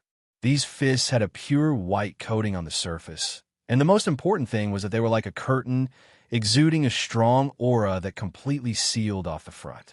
Not good. Ding Ming immediately sensed danger. As soon as this strange origin energy wall appeared, the invisible binding around him became even tighter. It was as if his entire body had been tied up with many ropes, and his mobility was greatly hindered. This time, Ding Ming decisively raised his palm blade. His hands also moved at a dazzling speed in front of him. With a series of pung pung pung sounds, all of the palm and fist images were knocked away. However, at this moment, Han Li had already appeared in front of him. His hands pressed down on Ding Ming's shoulders, lifting him up and throwing him out. A ring of ice magically appeared in midair. Ding Ming was once again bound by the ring of ice. Ice origin energy immediately spread throughout his body. In the blink of an eye, Ding Ming had become an ice sculpture, falling into the crater at the foot of the mountain path. When he turned his head to look, Han Yin, who was on the lawn at the foot of the mountain, stretched out her index finger. An icy blue light pulsed at the tip of her finger. It turned out that she was an ice origin energy user. At this moment, Han Yin shook her finger, and the light immediately dissipated. She turned her head and ordered a few female soldiers. "Have you notified the Xingwu City Police?" One of her subordinates immediately replied, "Yes, they'll arrive in 5 minutes." Han Yin said, "Remove his wristband and verify his identity." The female soldiers immediately stepped forward, preparing to act. However, the ice sculpture suddenly released a large amount of water vapor, revealing Ding Ming's true body. Everyone sucked in a breath of cold air. This was especially true for the Han siblings. Han Li's swing and Han Yan's ice ring were attacks that no one below the level of a battle saint would be able to withstand. However, this guy was still unharmed after taking 2 heavy blows. Where did this freak come from? At this moment, Ding Ming's expression was a bit ugly. "I've been patient with you guys time and time again. You just have to force me to show you no mercy." Ding Ming stretched out his 4 limbs, and his body shook violently. A large amount of invisible air current surged out in all directions. Not only was the Overlord's mountain-crushing force shattered by Han Li's invisible binding force, but the nearby rocks, tree roots, and grass were also instantly flattened to the ground. Not only were the 3 female soldiers unable to resist this kind of counterattack, but they were also blown away before they could even react. 3 pung pung pung. Sound could be heard as they flew through the air. Their bodies convulsed for a moment before they finally fell to the ground, spitting out mouthfuls of blood. They had to thank Ding Ming for being merciful. Otherwise, the explosive force contained within would have blown them to smithereens. However, this was not the case in Han Yan's eyes. She sensed that many of her subordinates' bones had been shattered, and their hearts had been severely injured. They weren't dead, but they were already crippled. These 3 people had always been loyal to her, and had always been responsible for her safety. She had never thought that they would be crippled in a single move. Before she had time to get angry, Ding Ming's entire body shot up the mountain path again. This time, he used the classic carp leaping over the Dragon's Gate move. Before he even arrived, Han Li could already feel an indescribably terrifying aura pressing down on him like a mountain. He almost couldn't open his eyes. Instinctively, he activated 3 origin steel shields to defend himself. Crack! It sounded like a single sound, but in reality, there were 3 sounds. This was because Ding Ming's hand blade was too fast. The shield shattered. Bang! Han Li quickly raised his hand to block, but the hand blade cut into the side of his palm. He felt his entire arm go numb, and his body uncontrollably slid backwards. At that moment, Han Yin had already opened her right palm. Her 5 fingers were all glowing with an icy blue light. Ding Ming wasn't going to give her a chance to launch a sneak attack. Ding Ming landed on the ground, stood still, turned around, and swung his hand backward. A wave of purple origin flames formed a 20-meter-wide torrent that swept toward Han Yin. All of the vegetation at the foot of the mountain was set ablaze. Compared to Han Li, Han Yin was in a slightly better state. The sea of flames in front of her wasn't enough to make it difficult for her to open her eyes, but it still made her feel an unprecedented sense of fear. If she didn't deal with this properly, the Han clan's mansion behind her would be affected as well. This kid really was cunning. Han Yin's response was simple and crude. As she retreated, she slammed her palms into the ground, causing the ground to immediately freeze. The origin flame's energy was immediately neutralized by the ice. It wasn't until she had retreated more than 50 meters and slammed her palms into the ground 7 times in a row that the terrifying torrent of origin flames melted away bit by bit. However, the lawn had been completely scorched. The originally picturesque backyard of the Han family now looked like a ruin. Han Yin was furious.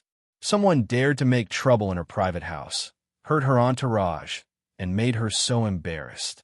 This was a challenge to her authority. This person must not be let off easily. However, in the next moment, her anger was extinguished because Ding Meng had disappeared. There was no sign of Ding Meng at all, not even a trace of his aura. In other words, Ding Meng had slipped away during the chaos. Halfway up the mountain, Han Li covered his shoulder and moved his arm. He walked down with a sullen face. "Brother, are you okay?" Han Yin asked with concern. Han Li shook his head. "It's been a long time since I met such a powerful character." Han Yin muttered. "I've never seen such a person among the young geniuses of the Empire." Han Li looked at her. "Which company is she from? Which sector are they from? Or is he from some military department? In other words, could it be that this person is here for you?" After all, Han Yin was an important figure in the upper echelons of the Empire.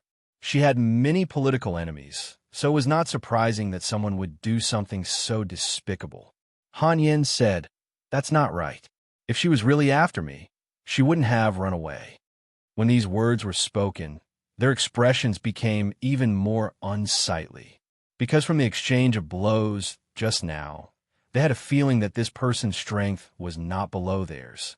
If they really wanted to determine the victor, their chances of victory were not high.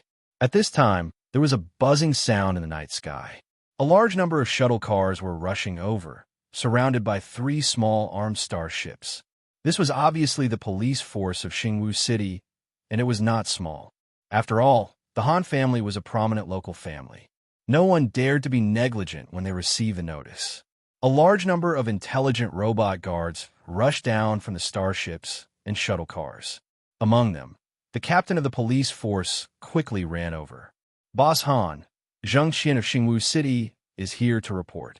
Han Yin said calmly, "Send my 3 subordinates to the hospital in the city. They are seriously injured." "Understood. Roger that." Zheng Xian ordered the guards to carry the 3 female soldiers onto the starship. The police force was certainly busy. They had to investigate the backyard, collect evidence, and analyze samples. Naturally, Han Li would accompany them during this process. Han Yin was uneasy. She had a feeling that tonight's incident was not so simple. She had a bad feeling that the other party was after her 4th brother. After she returned to the courtyard of the villa, she went straight to Han Feng's residence. She called the security guard several times, but there was no response. Han Yin decided to break the door and enter. When she entered and saw that there was no one in the living room, she used her perception to search around. Her heart sank completely. Han Feng was gone. Something had happened. Yin'er, what was going on outside just now? There was a big commotion. Even the police force came. Li Yuan Min, her mother, entered the residence, looking worried. "Mom, it's fine."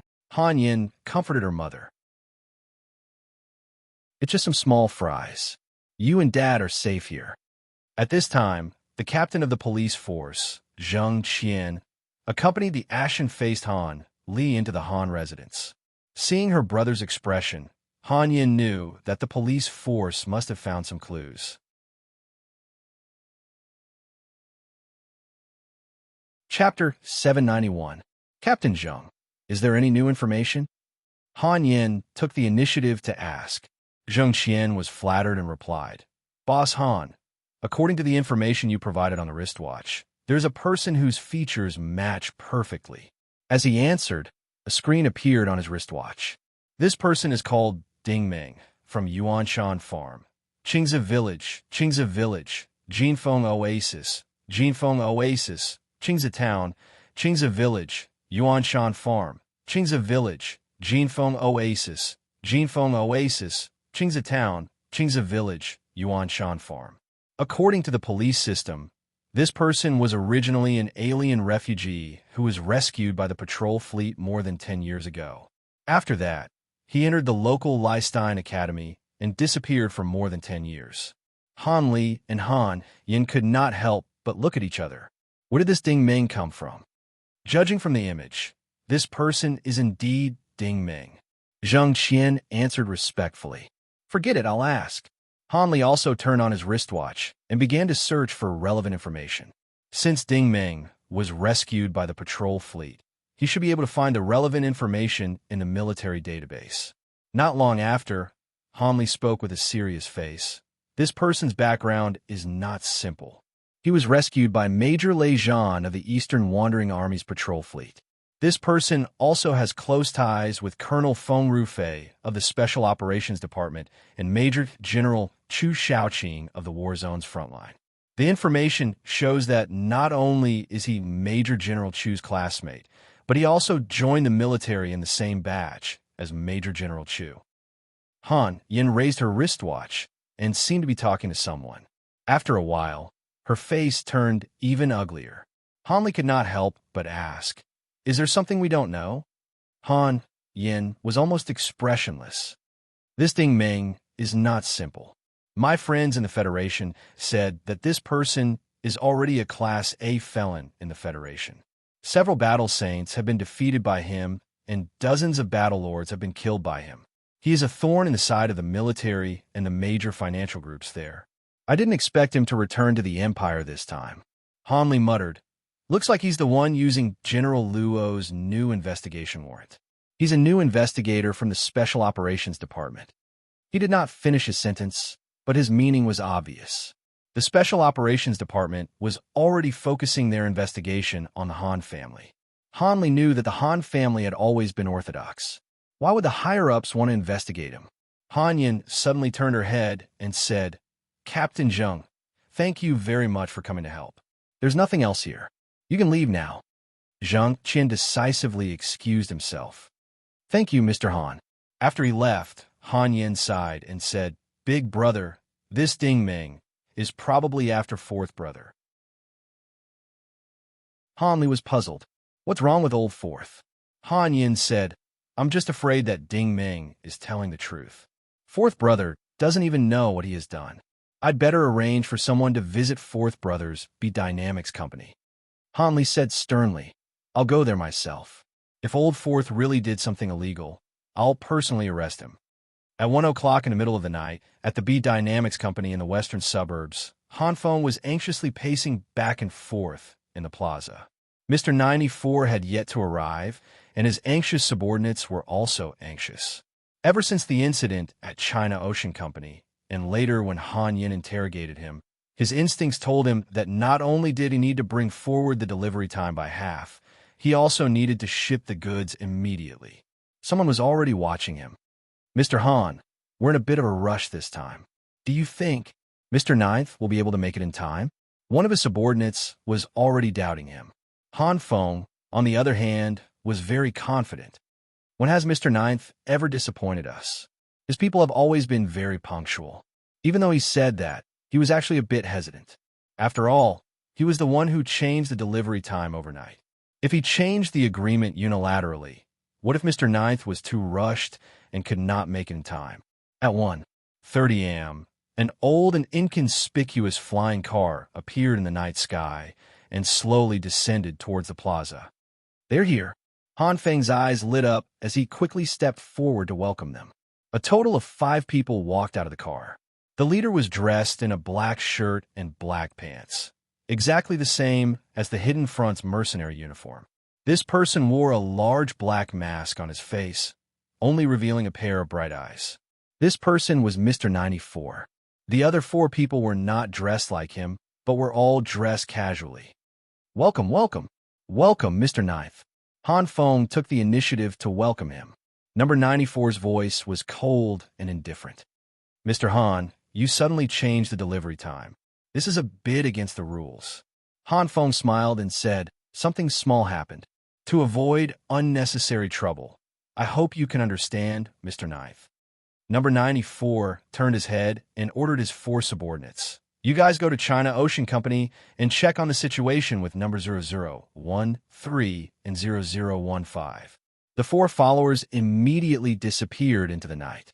Judging from the speed of their movements, they should be the type that wasn't weak at all. Number 94 turned his head and said, "Same old rules. Once we leave the space station, we will inspect the goods. You won't miss a single cent." Han Feng stretched out his hand and said, "Then please board the ship, Mr. Ninth." Parked next to them was a swordfish transport ship with the B Dynamics logo on it. It was obvious that the Hidden Front hoped to use B Dynamics as a legitimate company to ship out the semi-finished products of the rebuilt warriors. After a few transits, this should be the final route out of the country. In the cargo hold of the swordfish, metal containers were neatly arranged. As the 2 entered, number 94 said coldly, "The list you sent has a total of 5 people. Open it and let me confirm." Han Feng immediately stepped forward and opened 5 of the matrices. A drawer-like cryogenic chamber immediately popped out. Through the crystal glass cover, Han Feng could see 5 sleeping humans lying inside. However, these 5 people's bodies were embedded with various metal plates and various small precision instruments. Clearly, they had undergone the first round of modifications at Huoming's place. Number 94 turned on the wristwatch and scanned the 5 people one by one. Soon, a message popped up on the screen. "Qian Lu, Zhou Mi, Su Feng, Gao Tianji, Su Weiman." Number 94 nodded with satisfaction. "Very good. Everyone is here. After sending them to our starship, the higher-ups will pay you the money." Han Feng's face immediately lit up with joy. "Thank you, Mr. Ninth."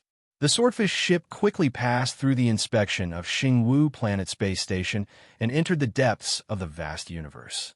At this time, floating in outer space was actually a Songqing exploration ship. This Songqing was completely black and completely blended in with the deep universe. It was difficult to tell it apart without careful observation. After the connecting cabins of the 2 ships connected, the 5 crystal-carrying matrices were sent into the interior of the exploration ship. Han Feng also followed number 94 into the interior of the exploration ship. There were very few people on the exploration ship. 3 people were already waiting in the central hall. 2 of them were almost exactly the same as number 94 in terms of attire and height. It was even difficult to tell whether they were male or female. In the middle was a short old man in a white protective coat. The old man had a huge bald head without a single strand of hair, but his eyes were bright and full of vigor. When he saw the 5 containers being pushed in, his eyes were immediately filled with a fiery color. It was obvious that he had been waiting for a long time. "Dr. Q, the living subjects this time have been successfully brought in. Please inspect them," number 94 said. Dr. Q couldn't wait any longer. He went forward to open the containers and ejected the frozen cabins. He even opened the crystal cover of the frozen cabins. After a burst of cold fog dispersed, 5 cold bodies were immediately exposed. Dr. Q carefully scanned the 5 people. The living subjects this time have been modified very well. I'm confident that I can modify them to be even more outstanding soldiers.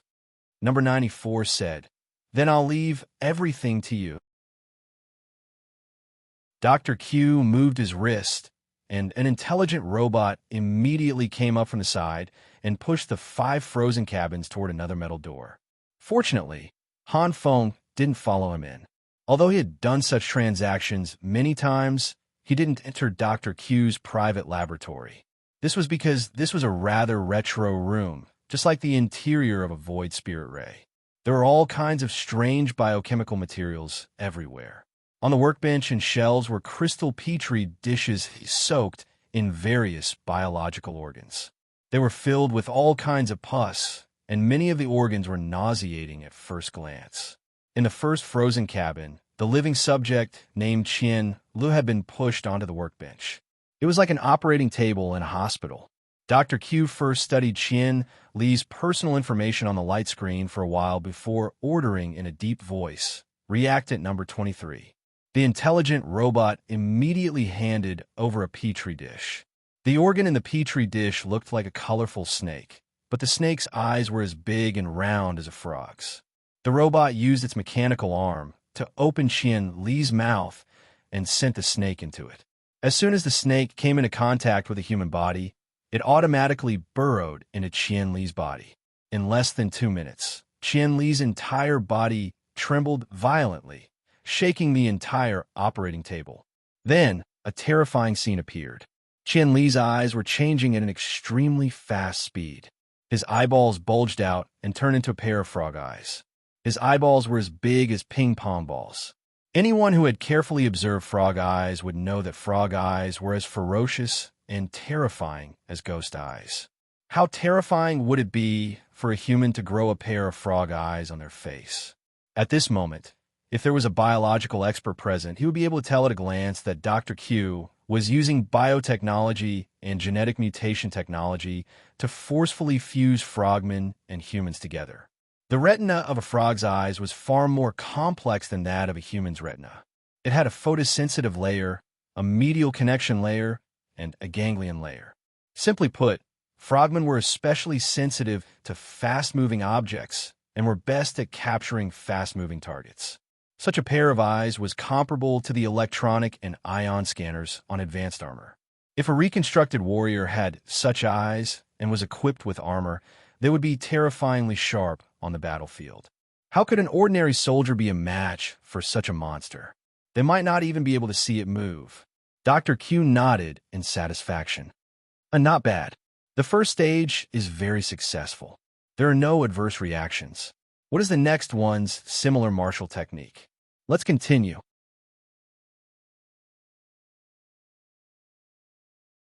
Chapter 792. While Dr. Q was remodeling the laboratory, the 4 people in the central hall weren't idle either. Judging from the conversation between the 2 men in black, their status seemed to be higher than number 94's because number 94 was already speaking. Officers, this collection can be considered to have ended successfully. The man in black on the left didn't seem to agree with his judgment. Number 94, number 51, and I have a complete understanding of the information in operation this time. But there's one question we haven't confirmed yet. The man in black on the right also nodded. Yes, Officer 50 is right. We can't pay CEO Han for the time being. Han Feng panicked when he heard this. Officers, I've already transported 5 living subjects as instructed. There's nothing missing. Number 50 said in a deep voice, according to the information you uploaded, CEO Fu from the China Ocean Company has gone missing. Our people also went missing. They are number 0013 and 0015. Number 94 explained, when we landed at Dynamics, I already sent someone to investigate. Number 50 said, what's the result? Number 94 said, the feedback hasn't been sent yet. Number 50 said, you set off from Xingwu City and passed through the space station. How much time has passed? Why haven't the results come out yet? Number 94 was stunned. Even through the mask, one could feel the change in his expression. This question was very sharp.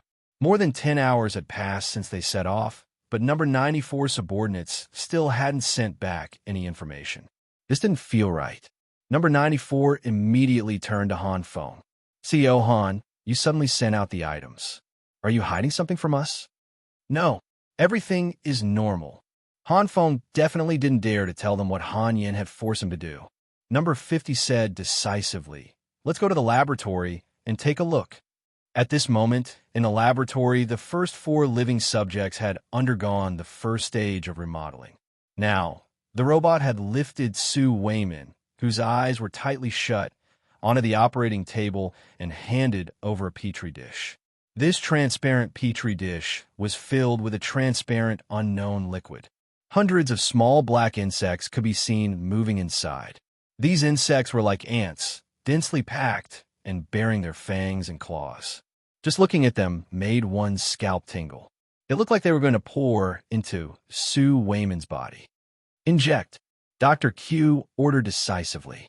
The AI robot's mechanical arm immediately reached for Sue Wayman's mouth. At that moment, Sue Wayman suddenly opened his eyes and reached out to grab the straight and slender mechanical arm. The petri dish immediately fell to the ground, and the arm rapidly melted into red molten steel. Before Dr. Q could react, Ding Meng suddenly bounced up and swept his leg across the air. The robot was sent flying, smashing into the shelves next to it. In the end, the robot crashed into the steel wall of the room and deformed, turning into a pile of scrap metal that sizzled with electricity. This sudden change completely stunned Dr. Q. While he was still in a daze, Ding Meng's hand suddenly grabbed his neck and lifted him up. "You deranged scientist! How could you do such an inhumane thing?" Ding Meng had already revealed her true form. You, cough cough. Who are you?" Dr. Q's face was red. Ding Meng threw him to the ground. "I haven't asked you who you are yet, and you dare to ask me? Let me ask you, are you from the Hidden Front? How long have you been modifying living bodies here?" Dr. Q was terrified. He struggled to crawl to the workbench next to him. There was an inconspicuous red button under the workbench. It was the spaceship's internal alarm device. Unfortunately, just as his finger was about to touch the button, it sizzled with electricity. Then, there was a puff of smoke and the indicator light went out. "This?" Dr. Q was dumbfounded. Ding Meng sneered. "You still don't repent. It seems that there's no point in keeping you alive." "Stop!" A fierce shout came from behind him. Ding Meng turned his head and saw that the metal door had been opened. Number 50, number 51, and number 94 had appeared at the door. "You came at the right time. I don't think you can hide anymore." Ding Meng looked at the group of people coldly. "Who are you? How dare you?" Number 94 was scared out of his wits. Someone of unknown origin had actually managed to sneak into this modification base. "Someone who wants your lives." Ding Meng waved his hand, and Dr. Q was sucked back. Dr. Q's throat was tightly gripped. "Since you like modifying others so much, I'll modify you too. Drink this." After saying this, he forced the petri dish full of insects into Dr. Q's mouth. Then he pinched Dr. Q's chin slightly. The petri dish immediately shattered, and all the insects burrowed into Dr. Q's body. At this moment, the 3 mercenaries from the Hidden Front were scared out of their wits. If anything happened to Dr. Q, everything would be over. "Bastard!" Number 94 was furious. He flew towards Ding Meng. "Good timing. You actually dared to come and throw your life away." Ding Meng had nowhere to vent his anger. Number 94's skills weren't weak. At the very least, he was stronger than Han Yin and the other 2 female mercenaries. He used his elbow as a prelude. Not only was there a fiery red layer of source energy on his elbow, but there was also a faint pattern of a lion's head on it. Obviously, it was something like a secret technique. The martial arts of the Norse Empire's origin ability users were really varied. There were all kinds of strange things. But so what? Encountering Ding Meng was like playing with fire. A ka sound was heard. Number 50 and number 51 were stunned. They couldn't believe their eyes. Ding Meng raised his hand. It was like a real sharp blade.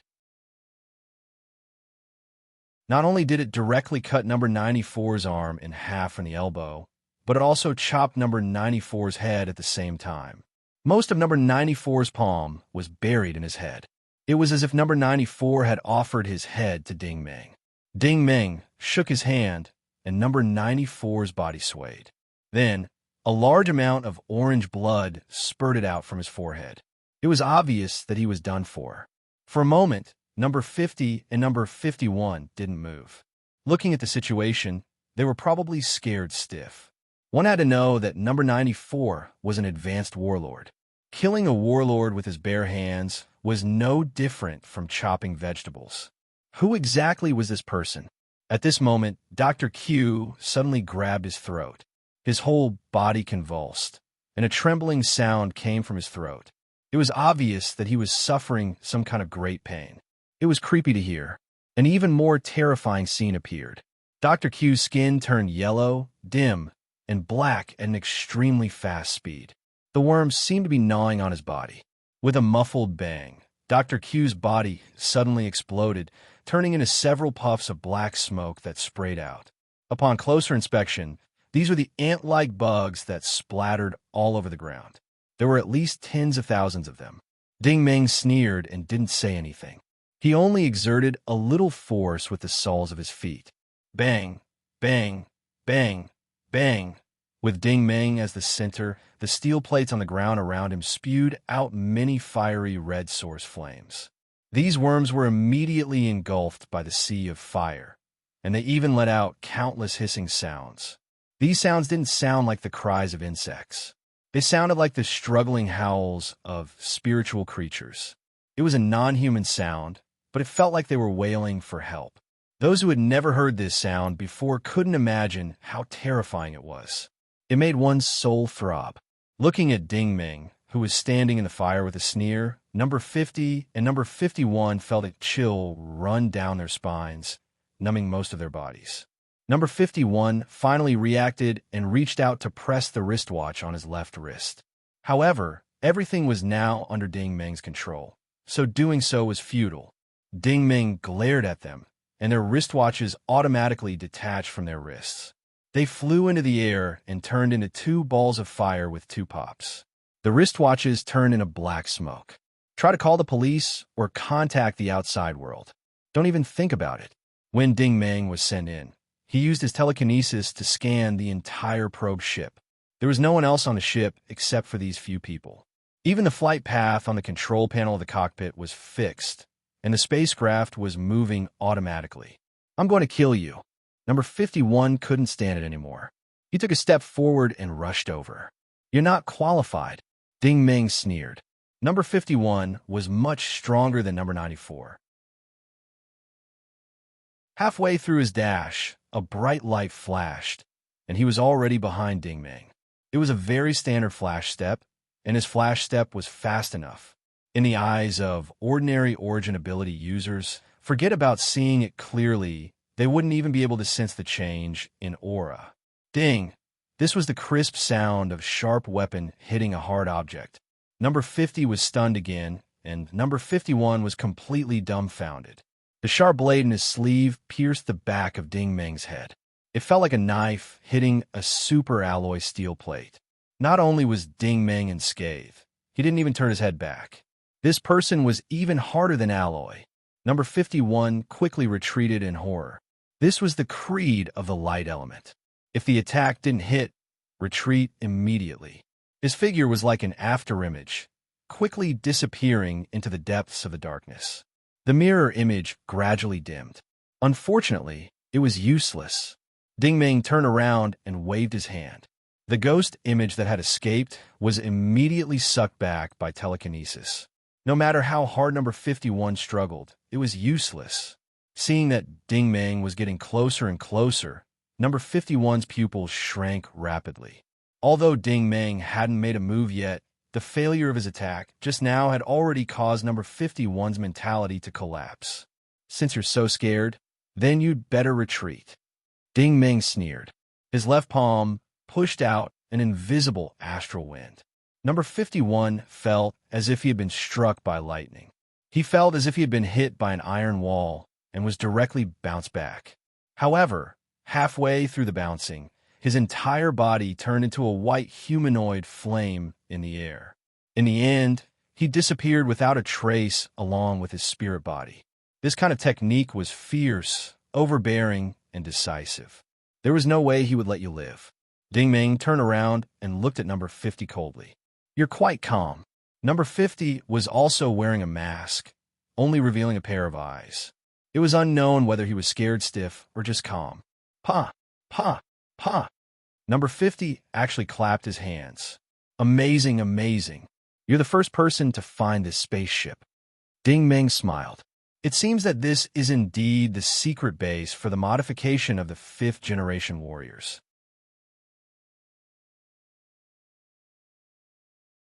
Chapter 793. That's right.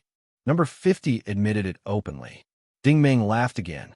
At least you know your place. Number 50 was a little surprised. Oh, Ding Meng laughed. You know that you can't run away and you can't get reinforcements.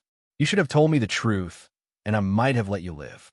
Number 50 put his hands behind his back and raised his head proudly. It's hard to say who will win. You only have the strength of a battle saint. You can't possibly think that a battle saint can do whatever you want in the Hidden Front's territory, right? Very good, Ding Meng replied calmly. Since you admit that this is the Hidden Front's modified base, then that's right. Number 50 said, you must be quite capable to be able to find this place. If I'm not wrong, you must have been sent by the military. Ding Meng laughed. So what if I am? So what if I'm not? Number 50 said proudly, if you are, then I'm sorry, but your journey has come to an end today. If you aren't, you can consider joining us.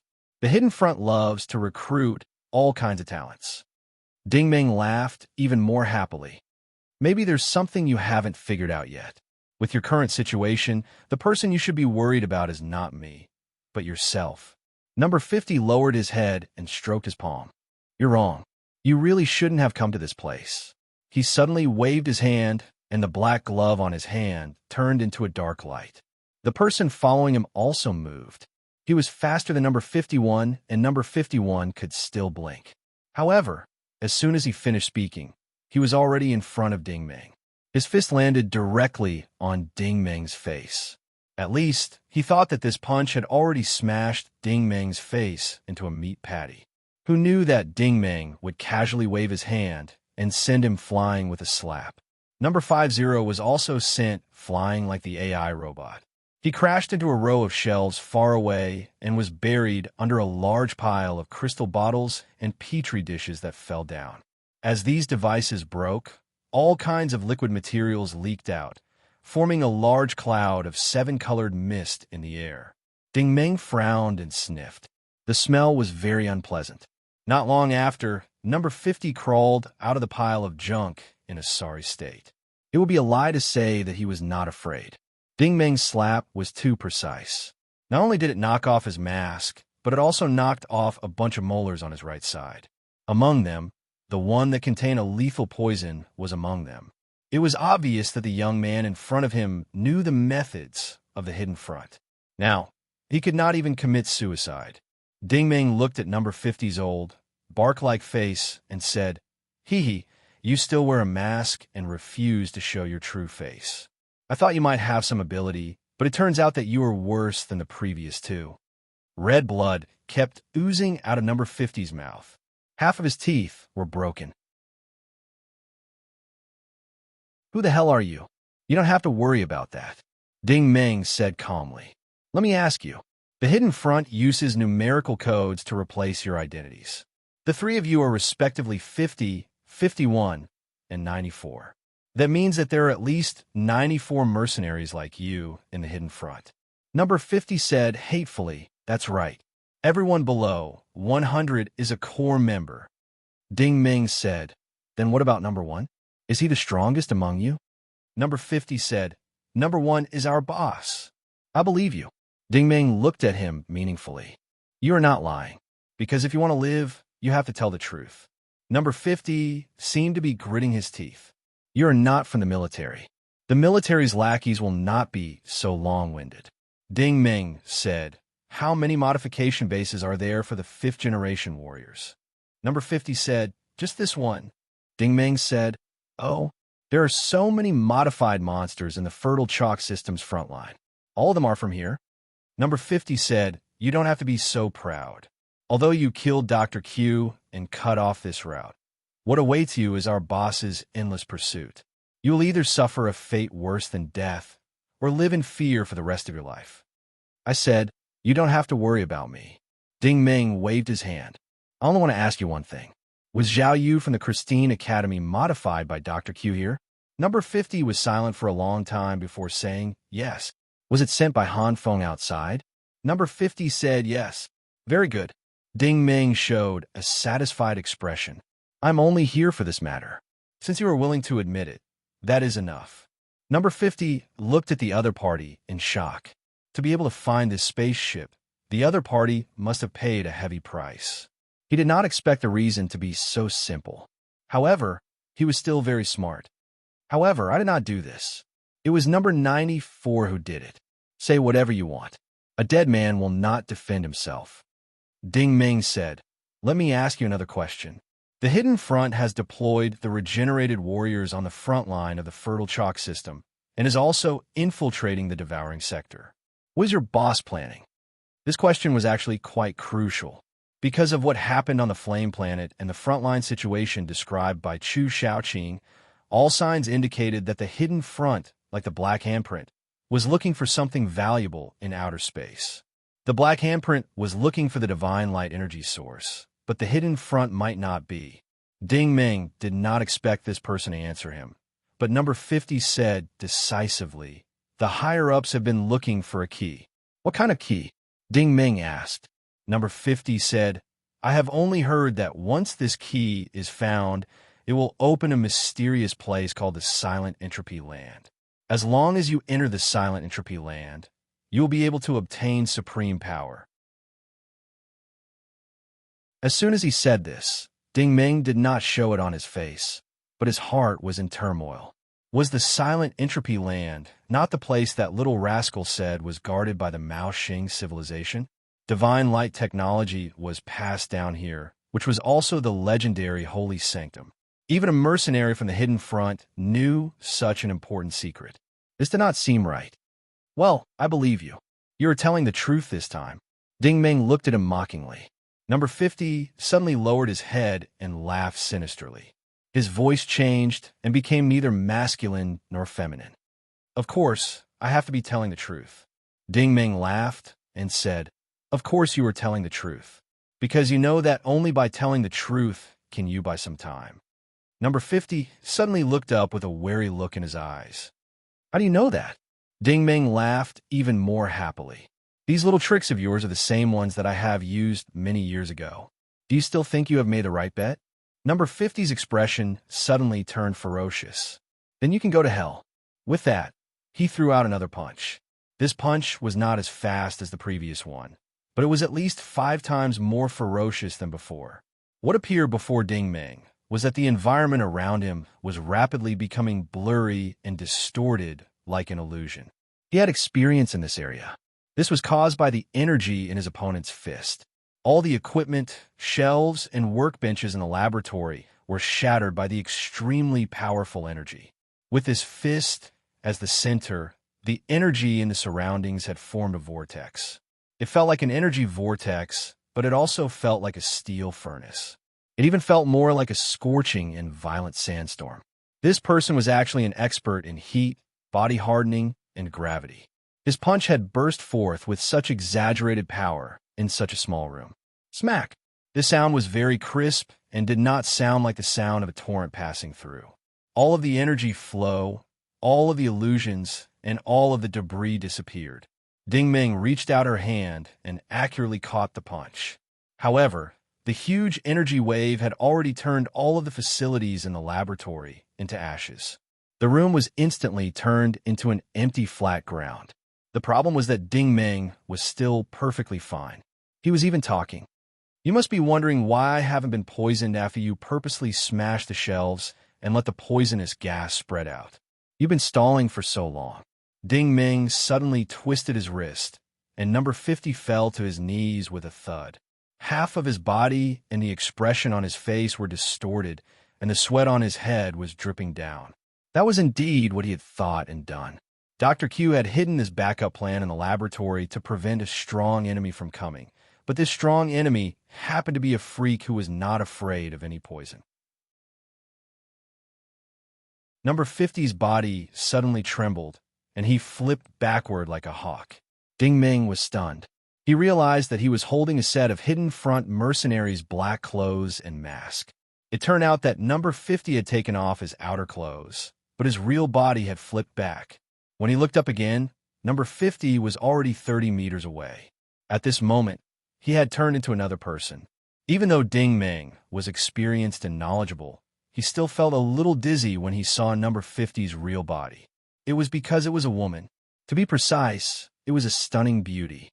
She was dressed very simply, with a short jacket, jeans, and high boots, but this could not hide her good figure. Her face was a standard round face. She was not stunning, but her facial features were surprisingly well coordinated. No matter from which angle, she was perfect. Even people like Lan Bing and Eisenale were not as good as her, especially her long eyebrows and big eyes. Her expression was clearly very serious, but you would think that she was smiling. It was not the kind of smile that seduced people, but a sweet, generous, and peaceful smile. It was hard to imagine how charming this woman was when she really smiled. Her thin strands of hair fell down and matched her face. In the eyes of 100 people, there were 100 different impressions.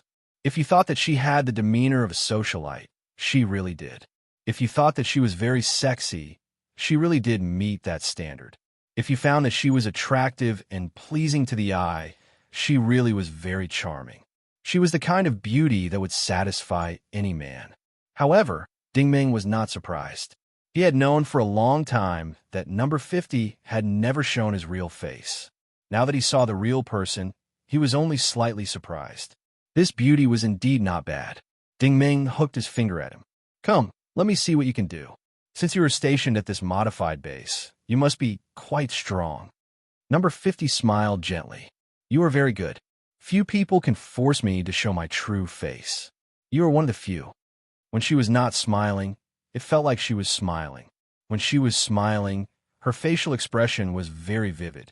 It truly illustrated the unique attraction that women had to the opposite sex. It was like a beautiful woman looking back in the spring breeze, making people's hearts palpitate.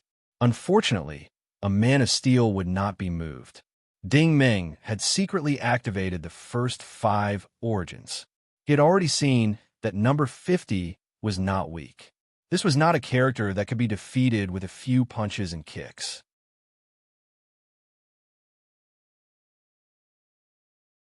Chapter 794. Through Ding Meng's telekinetic vision, he could see that the energy waves emanating from number 50's body had already formed streaks of flame that were spreading out in all directions. Han Feng, who had been standing outside in fear, could not withstand the pressure and fainted immediately. The corners of number 50's mouth curled up into a smug smile. "I told you before, you really shouldn't have come here." Ding Meng laughed. "It's a pity that I'm already here." "Yeah, you're already here." Number 50 was a little emotional. "To die here at such a young age, I really feel sorry for you." As she spoke, she stepped forward. This time, her speed was very slow, but it was precisely because of this slow speed that Ding Meng's expression became even more solemn. In his perception, the energy gathering around his opponent's pair of long legs was getting stronger and stronger. This kind of heat, rigidity, and gravitational energy gathered together to produce an extremely dense aura of suppression. The surrounding temperature was rising, the steel plates on the ground were melting, and the force field was becoming thicker and more solid. The gravitational energy caused Ding Meng's body to become much heavier. If he were to let loose and engage in a free-for-all battle, this Songqing would probably be destroyed in space. Ding Meng secretly cast the blue spirit spell and spread out his telekinetic force field. He wanted to control the range of the battle within this laboratory so that the battle would not spread to the other cabins. Suddenly, number 50 leapt into the air and swept her leg horizontally. The tricolored energy plating on her high boots could be seen with the naked eye. With a loud bang, Ding Meng's right wrist blocked the opponent's mid-air sweep. However, at the point where the wrist and leg collided, a tricolored energy wave surged out and spread to the 4 walls of the room, disappearing completely. This was Ding Meng's telekinetic energy neutralizing the energy. If he did not set up a force field, the laboratory would have been blown apart immediately. Number 50 suddenly spun horizontally in the air and kicked out with her other leg from an unbelievable angle. This kick was a little similar to a primitive kick to the sky. Ding Meng was slightly surprised. He raised his head decisively, and a strong gust of wind formed by source energy almost brushed past the tip of his nose as it flew towards the ceiling.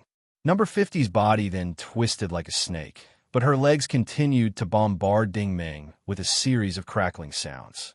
They were all extremely strange and fierce leg techniques, forcing Ding Meng to stretch out his palms to parry them. Moreover, he was still constantly retreating. If one were to watch the fight from the side, they would find that number 50's legs changed so quickly that they were no longer legs. They were like two sharp blades, sometimes turning into nunchakus, sometimes into a cross, sometimes into a ring. In the end, they completely turned into a propeller, trying to strangle Ding Meng to death inside. Seeing that Ding Meng had already retreated to the dead wall of the laboratory, number 50's attacks did not hit him. She leapt out from the top of Ding Meng's head, pressed her palms against the steel plate, and pushed. She bounced back and rode on Ding Meng's neck. Her legs intertwined as she strangled Ding Meng's throat. This position was a little embarrassing. If it were any other man, they would probably want this beauty to use her long legs to make him enjoy himself like this. However, Ding Meng felt a huge pressure. His opponent was deliberately trying to squeeze him to death with her legs. Ding Meng suddenly bounced up vertically. His feet kicked off the ceiling, and his whole body fell rapidly. Of course, he was in this position. If you want to squeeze me to death, I'll smash you to death. Just as he was about to hit the ground, number 50's body slid over his back like a water snake. On the other hand, Ding Meng himself hit the steel plate. As he slid over, number 50 had already floated up and kicked the soles of Ding Meng's boots. The powerful energy directly sent Ding Meng flying. In this situation, Ding Meng looked like an energy cannonball that had been launched directly in the direction of a dead wall, just now. Number 50 suddenly raised her leg on the spot. Her left leg was already above her head, and then her right leg kicked towards the sky. Her whole body spun in a circle in the air, and then she stood steadily. But at this moment, a strong light flashed in the laboratory, and a half-curved purple origin energy mirror image flew towards Ding Meng with a whoosh. This was the real fatal blow, and also her unique skill. When this origin energy mirror image kicked out like a blade of light, it was as if time had stopped. A second ago, it was still at the door, and the next second, it was already in front of Ding Meng's chest. At this time, it was impossible to dodge. Ding Meng, who was flying backwards, did not panic. He chose the most violent way to deal with it, and directly kicked the blade of light with his legs. I don't care how strong you are, I'm not afraid of anyone in a head-on fight. Unexpectedly, as soon as the combat boots came into contact with the origin energy mirror image, the blade of light split into countless small blades, like purple butterflies fluttering in the sky above the laboratory, but more like countless bright flower petals spreading out. This kind of martial technique was not simply beautiful, it even had a kind of artistic beauty. Of course, the more beautiful and brilliant it was, the more intense the killing intent behind it. In number 50's vision, Ding Meng's head hit the dead steel plate with a thump. Then, like a rain of lightning, Ding Meng fell, gathered, and shot into Ding Meng's body. Ding Meng lay on the ground, seemingly motionless. Number 50 clapped his hands and finally revealed a proud smile. Hee hee, now you know how powerful I am. This is really not a place for a brat like you to show off. Since you've seen my true face, then you have to pay the corresponding price. What price? Ding Meng, who was on the ground, asked. Number 50's expression suddenly changed. Do you think I should die? Ding Meng slowly stood up. Number 50 could not believe his eyes. This kid had eaten so much origin energy essence, and yet he could still stand up. Other than his clothes being even more tattered, he seemed to be fine. However, Ding Meng's appearance was indeed one step closer to that of a refugee. His clothes were no longer intact. There were holes and tears everywhere, and he looked like a ragged little beggar. Ding Meng felt a little sorry for him.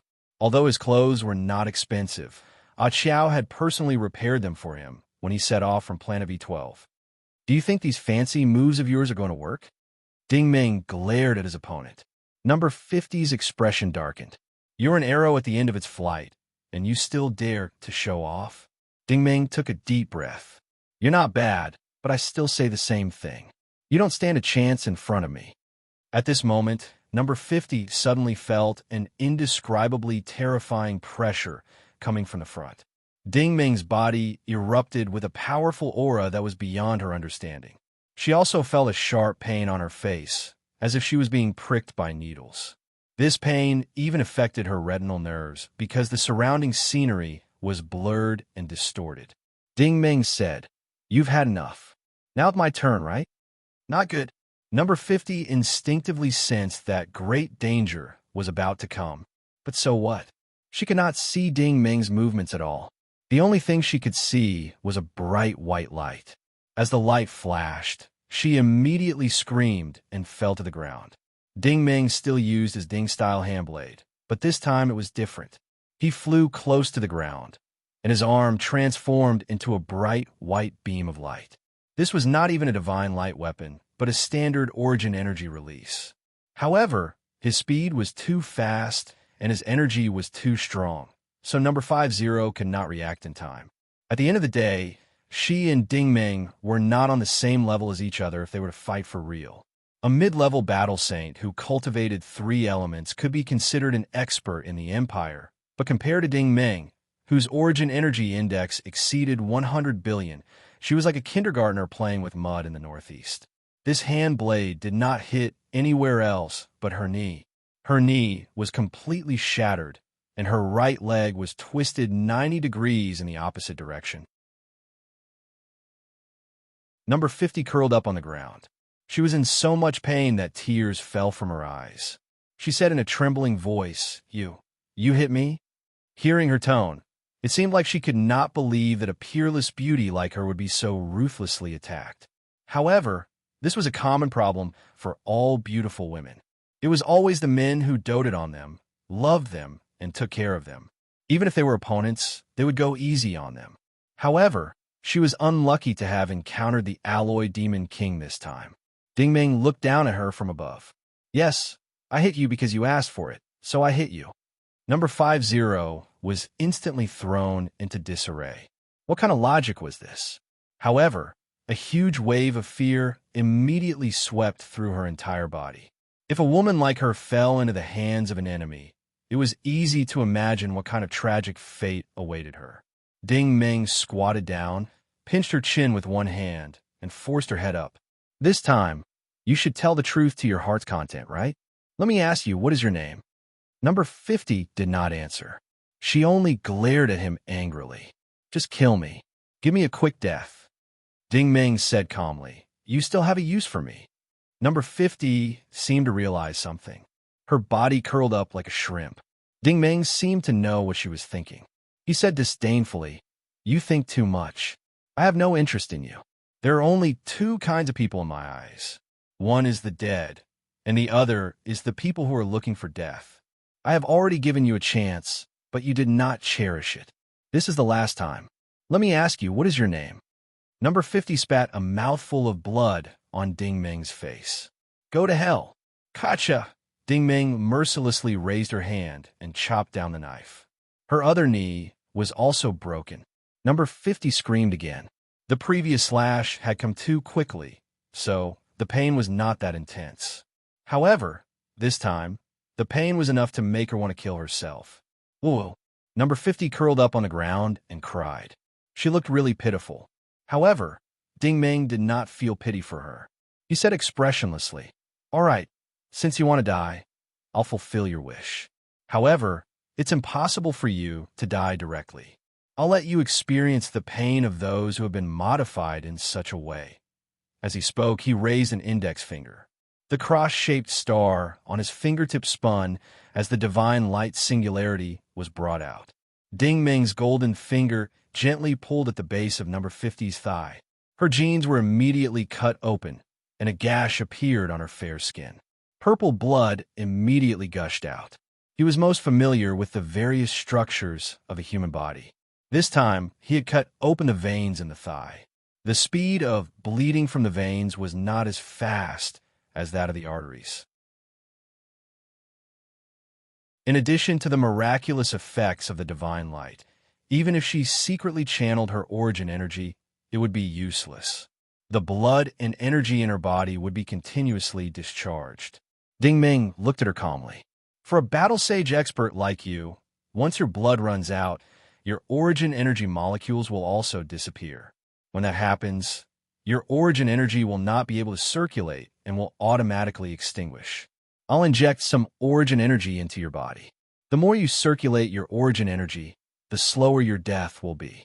There are only a few minutes left, so you should cherish your life. When you die, I'll bury your spirit body with that professor or whatever. Cultivating it into a frog tri-monster is not a bad choice. Doesn't the hidden front like to modify people? This time, you'll have a taste of what it's like to be modified. How wonderful. Hearing this, number 50 felt a chill in her heart. She had never seen anyone more ruthless than him. Not only did Ding Meng want to kill her, but he also wanted to cripple her before killing her. Finally, he would let her die in cold despair. He would not let her go even after she died. This was a real King devil.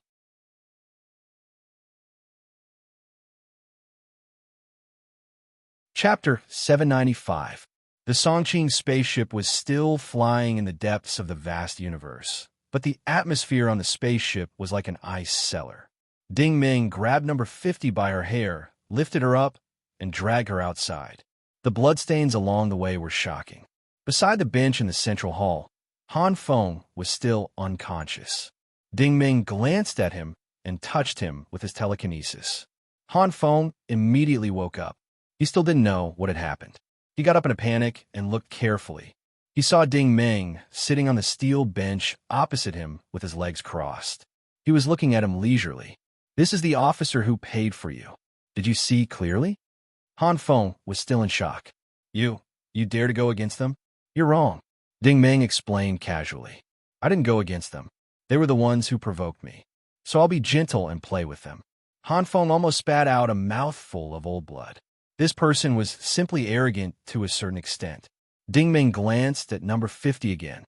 He used his telekinesis to pull her up by her hair. "Come, Mr. Han, tell me, who is this person?" In his mind, number 50 was a mid-level battle saint. Her strength was not ordinary, and she was quite pretty. He guessed that she was not a nobody. Han Feng looked at number 50 carefully. His eyes lit up at first, but then he was shocked. "This is Miss Guan?" Ding Ming said. "Which Miss Guan?" Han Feng said with difficulty, "Miss Guan Lin of Chuangyu." Chuangyu was the second largest financial group in the Norse Empire, second only to the Apocalypse Group. However, in terms of financial resources, Chuangyu was even more powerful than Apocalypse. This was because Chuangyu's industry was solely focused on energy mining. It had almost monopolized 80% of the resources in the empire. Whenever the military discovered a certain energy source or large mineral resource, they would usually invite Chuangyu's engineering fleet to excavate it. In other words, Chuangyu had always been receiving orders from the military. This unique advantage allowed this group to grow into a behemoth in just a few decades. Even Sheng Hao and Xin Hong from the Federation might not be as rich as this group. However, Chuangyu also had an advantage. It was only focused on energy mining and did not involve itself in other fields. Coupled with its military background, it had never interacted with other groups and made a fortune in silence. Chuangyu CEO was Guan Xinqing, and Guan Lin was the apple of his eye. Miss Guan was extremely talented and beautiful. She had always been the target of many wealthy families. However, an accident happened 7 years ago, and Miss Guan mysteriously disappeared. The government naturally called the police, but unfortunately, the police could not find her whereabouts. There were rumors that Miss Guan had been kidnapped by a mysterious organization. The organization demanded a huge ransom from the government, but for some reason, there was no news of her after that. Some people believed that Miss Guan had been killed by the kidnappers, while others believed that Miss Guan had gone to outer space. However, Guan Lin had indeed not appeared for 7 years. This was a very famous, unsolved case in the Empire. Who would have thought that they would meet Guan Lin in person here? Ding Ming thought that the mysterious organization must be the Hidden Front. The Hidden Front must have other motives for kidnapping Guan Lin. However, since Guan Lin had joined the Hidden Front, there must be something else going on. Are you sure it's her? Ding Ming asked in return. Han Feng could not help but gulp. It's definitely Miss Guan. I used to see her on the news a lot. Ding Ming laughed. Look at you. You don't look like someone easy to deal with. I'm afraid you have feelings for her, don't you? Han Feng did not just have feelings for her. Guan Lin was a goddess-like existence. Countless nights, this super beauty had been the object of his fantasies. However, he also knew that with his weak body and the Han family's reputation, there was no way he would be able to climb up the Chuanyu branch. The Han family was at most an elite family of the upper class, and they were still developing. The government was one of the top aristocratic families in the empire. The two of them were not related at all. However, now that his goddess had been trampled under someone's foot, Han Feng's shock and fear far exceeded his improper thoughts. Ding Ming laughed. This stubborn woman is no longer of any use to me. She's going to die in a while anyway. I'll give her to you. You can do whatever you want with her. Really? Han Feng's eyes widened. His gaze was like a hungry wolf that had just picked up a piece of fat meat. Ding Ming suddenly flashed his wristband and turned on the label. He said sternly, "This is an investigation order from the Military Special Operations Department. They have the authority to deal with any rebels. This Guan Lin secretly communicated with an enemy force in outer space. She should have died a long time ago." When he heard that it was someone from the military, Han Feng felt relieved. He had thought that he was done for, but fortunately, someone from the military had come. As long as Han Yin mediated in the future, it would not be a problem to keep him alive for now. "Thank you, sir. Thank you, sir." Han Feng got up and walked towards Guan Lin. It looked like he wanted to carry her. Unexpectedly, Ding Ming spoke again. "Where do you want to take her?" Han Feng was a little embarrassed. He laughed dryly and said, "Sir, I'm a little tired. I want to take Miss Guan to the cabin to rest for a while. Is that okay?" Ding Ming said, "If you want to rest, then rest here." Han Feng was stunned. Damn, were the people from the military so sick? Did they like to watch others do things? "Sir, isn't this a little inappropriate?" Han Feng asked cautiously. Ding Ming glanced at him. "I told you to rest here, so you have to rest here. If you dare to move around, I will immediately spread the news of your illegal business with the Hidden Front. When that time comes, not only will your reputation be ruined, your Han family will also be torn apart. Your little sister Han Yin will also tarnish the reputation of the head of state in the political arena. Are you sure you can bear this responsibility?" The fantasy in Han Feng's head instantly turned into cold sweat. This was what he was most afraid of. When the time came, not only would he be taken away by the military law department, but his own elder brother would also personally kill him. Han Li was capable of placing righteousness before family. But Han Feng swallowed his saliva again. "Sir, Miss Guan's leg has already become like this, and she's still bleeding. I don't think this kind of thing is appropriate. Thank you for your kind intentions, sir." Ding Ming then looked at Guan Lin. "What are you worried about? I can restore her at any time. Even if she's in a spiritual state, I can still revive her. Don't worry about it. After you're done with her, I'll cripple her." Hiss! Han Feng sucked in a breath of cold air. No wonder everyone was afraid of the people from the Special Operations Department. They were really ruthless. They were willing to do anything. However, Guan Lin, who was on the ground, said in surprise, "Can you really restore me?" Ding Ming had been waiting for her to say this. "Oomph. Not only can I restore your broken leg in a short period of time, I can also integrate all the origin points in your thigh. You can even increase your original strength." Guan Lin's eyes brightened. Dying people were like this. Once they saw hope, they would do everything they could to survive. Those who were completely unafraid of death were not humans, but machines. Ding Ming had undoubtedly grasped this mentality. "Sir, I believe in you." Han Feng was a little impatient. Guan Lin shouted, "How dare you?" "Well, you can rest now." Ding Meng waved his hand, and Han Feng fell to the ground unconscious again. He did not want to kill this guy for the time being. Firstly, there were too many people involved, and secondly, he still had some use for him. Ding Meng walked forward and squatted down again. He placed his hands on the other party's broken knees. Guan Lin felt a warm current flowing through her body. Not only were her knees healing at an amazing speed, but the origin points had also been reintegrated by Ding Meng. His ability was so powerful that it was terrifying. Only then did she realize that this young man's strength had reached a realm that she could not estimate. When did the military recruit such a powerful person? Why had she never heard of him before? However, in the next moment, her heart sank. This was because she discovered that although the other party had injected a large amount of pure origin energy into her body, he had also injected an even larger amount of thermodynamic origin energy into her body. Basically, the more than 200 origin points all over her body were locked tightly. She had recovered, but her strength had fallen to the level of a champion. She had seen what happened to number 94 with her own eyes. The other party had cut through warlords like he was cutting through tofu. Did she want to wait for an opportunity to counterattack? To be precise, it was not that she did not have a chance, but that she was not qualified at all. It was best if she did not even think about it. Ding Meng slowly got up. "Do you believe me now? I can make you disappear at any time, and I can also make you recover at any time." Guan Lin also slowly stood up. She smiled bitterly. "Maybe I should have believed you from the start." Ding Meng did not beat around the bush and went straight to the point. "Which specific location is this Songqing flying to in the fertile chalk system?"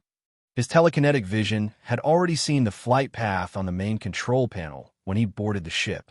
The ship was set to move in the direction of the fertile chalk system in the north, but the specific coordinates were not indicated.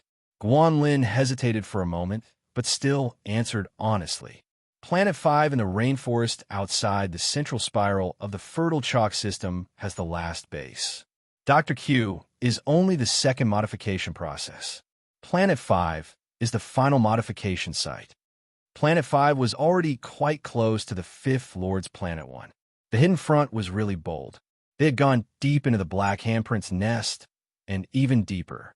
Ding Meng suddenly had a feeling that he had taken a big detour from the border of the Steel Main Empire and returned to the starting point. Guan Lin said again, "Actually, you can let me go and run for your life." Ding Meng smiled. "You seem to be confident again." Guan Lin said, "If you're trying to sneak into Planet Base 5 through this Songqing, I advise you to give up on that idea. I know you're very strong, but that place is heavily guarded. No matter how strong you are, you won't be able to enter the core. Moreover, the person in charge of that place is Officer 8. You may not be his match." Ding Meng smiled. "Your provocation is useless on me. The flight path of this Songqing has been completely locked by the system. There is no way to change it." Guan Lin said, "You don't understand how terrifying this organization is. From Commander 1 to Commander 100, every person with a code name has excellent skills. They are not completely evaluated by their strength. But Commanders 2 to 10 are top aces. They can be said to be invincible. If you want to enter the core, you will be digging your own grave." Ding Meng said, "I have never seen anyone who is truly invincible. It is impossible for such a person to exist." Guan Lin said, "The matter of the 5th generation warriors is very important. Boss number 1 will also personally ask about it. I can understand that you don't put those people in your eyes, but I guarantee that if you meet boss number 1, you will regret it for the rest of your life."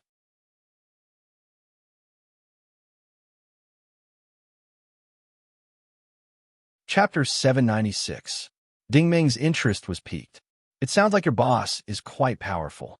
Guan Lin said proudly, "He's the most powerful person I've ever seen. There's no one like him." When she said this, her face was slightly flushed, and there was even a hint of excitement on her face. How powerful! Ding Meng's interest was piqued. Guan Lin glanced at him. "You're strong enough, but in my opinion, you can barely exchange blows with him. You can't win because I've never seen anyone as powerful as him." This time, Ding Ming was a little unhappy. Although Guanlin had nothing to do with him, all men had the same problem, especially when a beautiful woman was praising another person in front of you. This made you feel a little jealous. Ding Ming also knew that with his current strength, there were very few people who could match him among human origin ability users. Unless it was someone at the level of the Black Butterfly Demoness, the Immortal Yuan King, or the Dark Knight Demoness. Only then would they have the strength to fight him. However, now that the big boss of the Hidden Front had been praised to be so amazing, Ding Ming really wanted to see for himself. You seem to admire your boss a lot. Guanlin's face was full of pride. Of course, I admire him a lot. You could say that I worship him a lot. Ding Ming pondered for a moment and said, So you joined the Hidden Front? Guanlin's expression suddenly changed, becoming indescribably gloomy. Seeing the change in her expression, Ding Ming knew what was going on. It seems that the rumors outside are not groundless. The people who kidnapped you back then were mercenaries from the Hidden Front. Guanlin said, So what? Ding Ming said, That's strange. Not only did they not kill you, but you even joined them. Guanlin sneered. That's because the boss knows how to use people well and appreciates talent. How old are you this year? Ding Ming suddenly asked. Guanlin was also very straightforward. 56. Ding Ming was shocked. In the entire Federal Empire, which Battle Saint wasn't a century-old monster. Of course, he was an exception. However, this Guanlin had reached the level of a mid-level Battle Saint at the age of 56. It would be strange if she did not have a fortuitous encounter. Guanlin seemed to know the purpose of his question and took the initiative to answer. 7 years ago, I was only a champion, but boss helped me to become a Battle Saint. Do you think a leader like this is worth following? Ding Ming smiled bitterly. If he hadn't met Little Rascal, he might have followed such a fierce person. It seemed that the boss of the Hidden Front was indeed extraordinary. So you betrayed Chuanyu? Wrong. Guanlin glared at him and said word by word. It's not that I betrayed the government. It's them who gave up on me. They? Guanlin nodded, and a trace of resentment appeared in her eyes.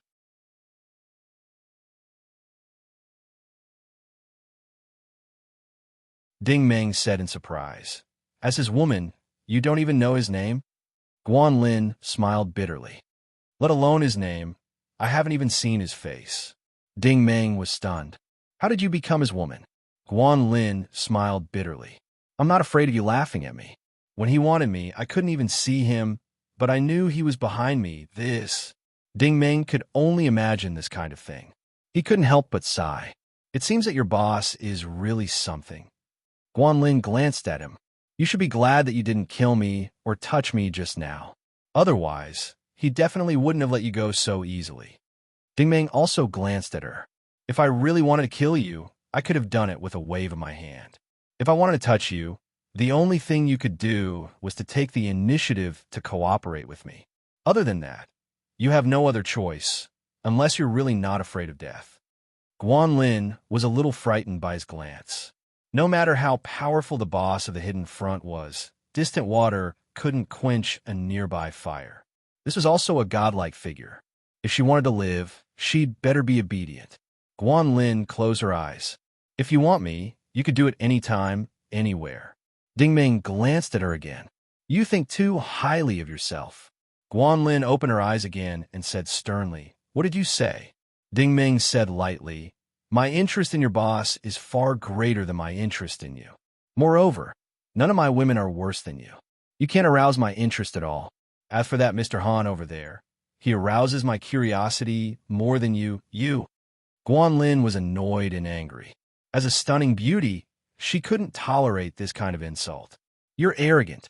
Guanlin sneered. If you insist on going to Planet 5, I'll see how you regret it when the time comes. Ding Ming laughed. I still say the same thing. Since I'm already here, I'll have to see what's going on so that this trip won't be in vain. Ding Ming had already seen the periphery of the fertile chalk system's large star vortex.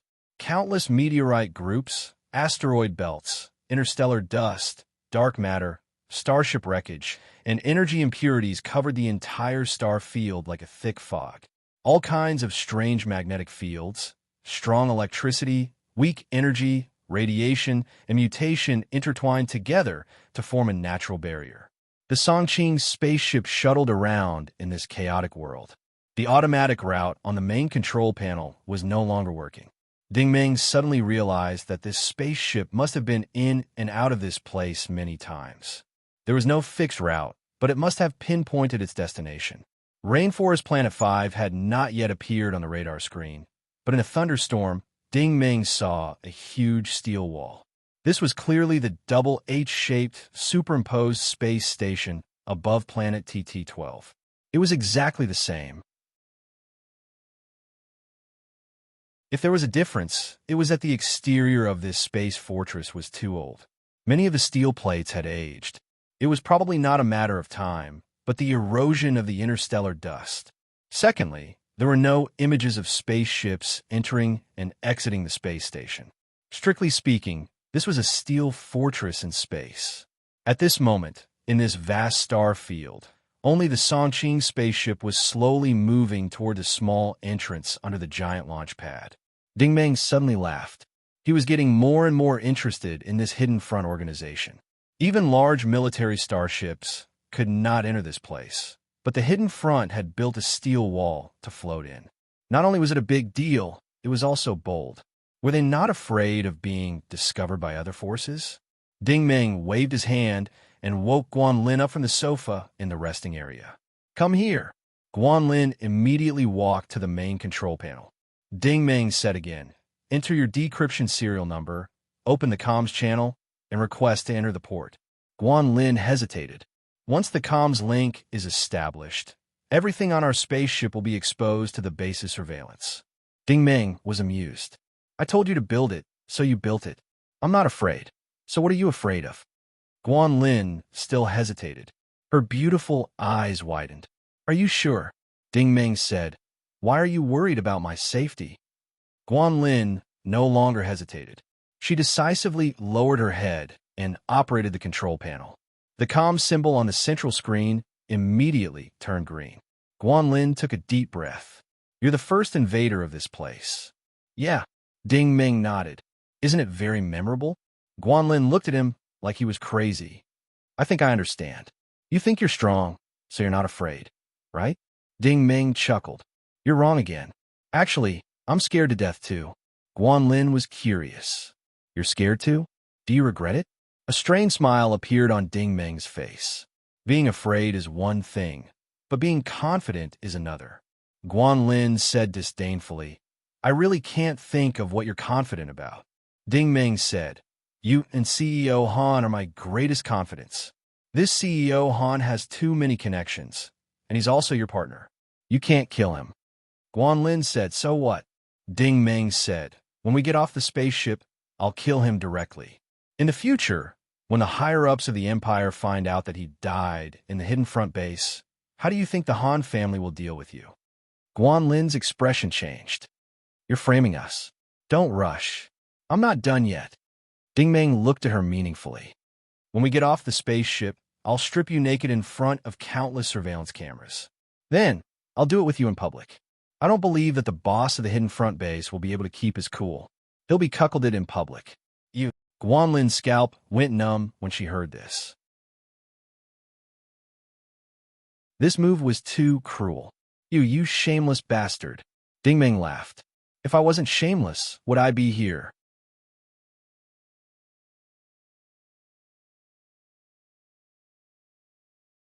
Chapter 797.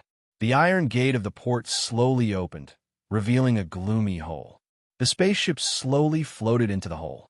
It was only after entering Base 5 that they could feel the grand scale of the Great Wall of Steel.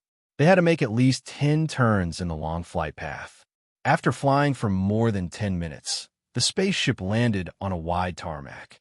From space, the base looked very shabby, but after entering it, they found that the internal facilities were quite simple and advanced. There were no superfluous things in this port. In fact, it was even better built than ordinary spaceports.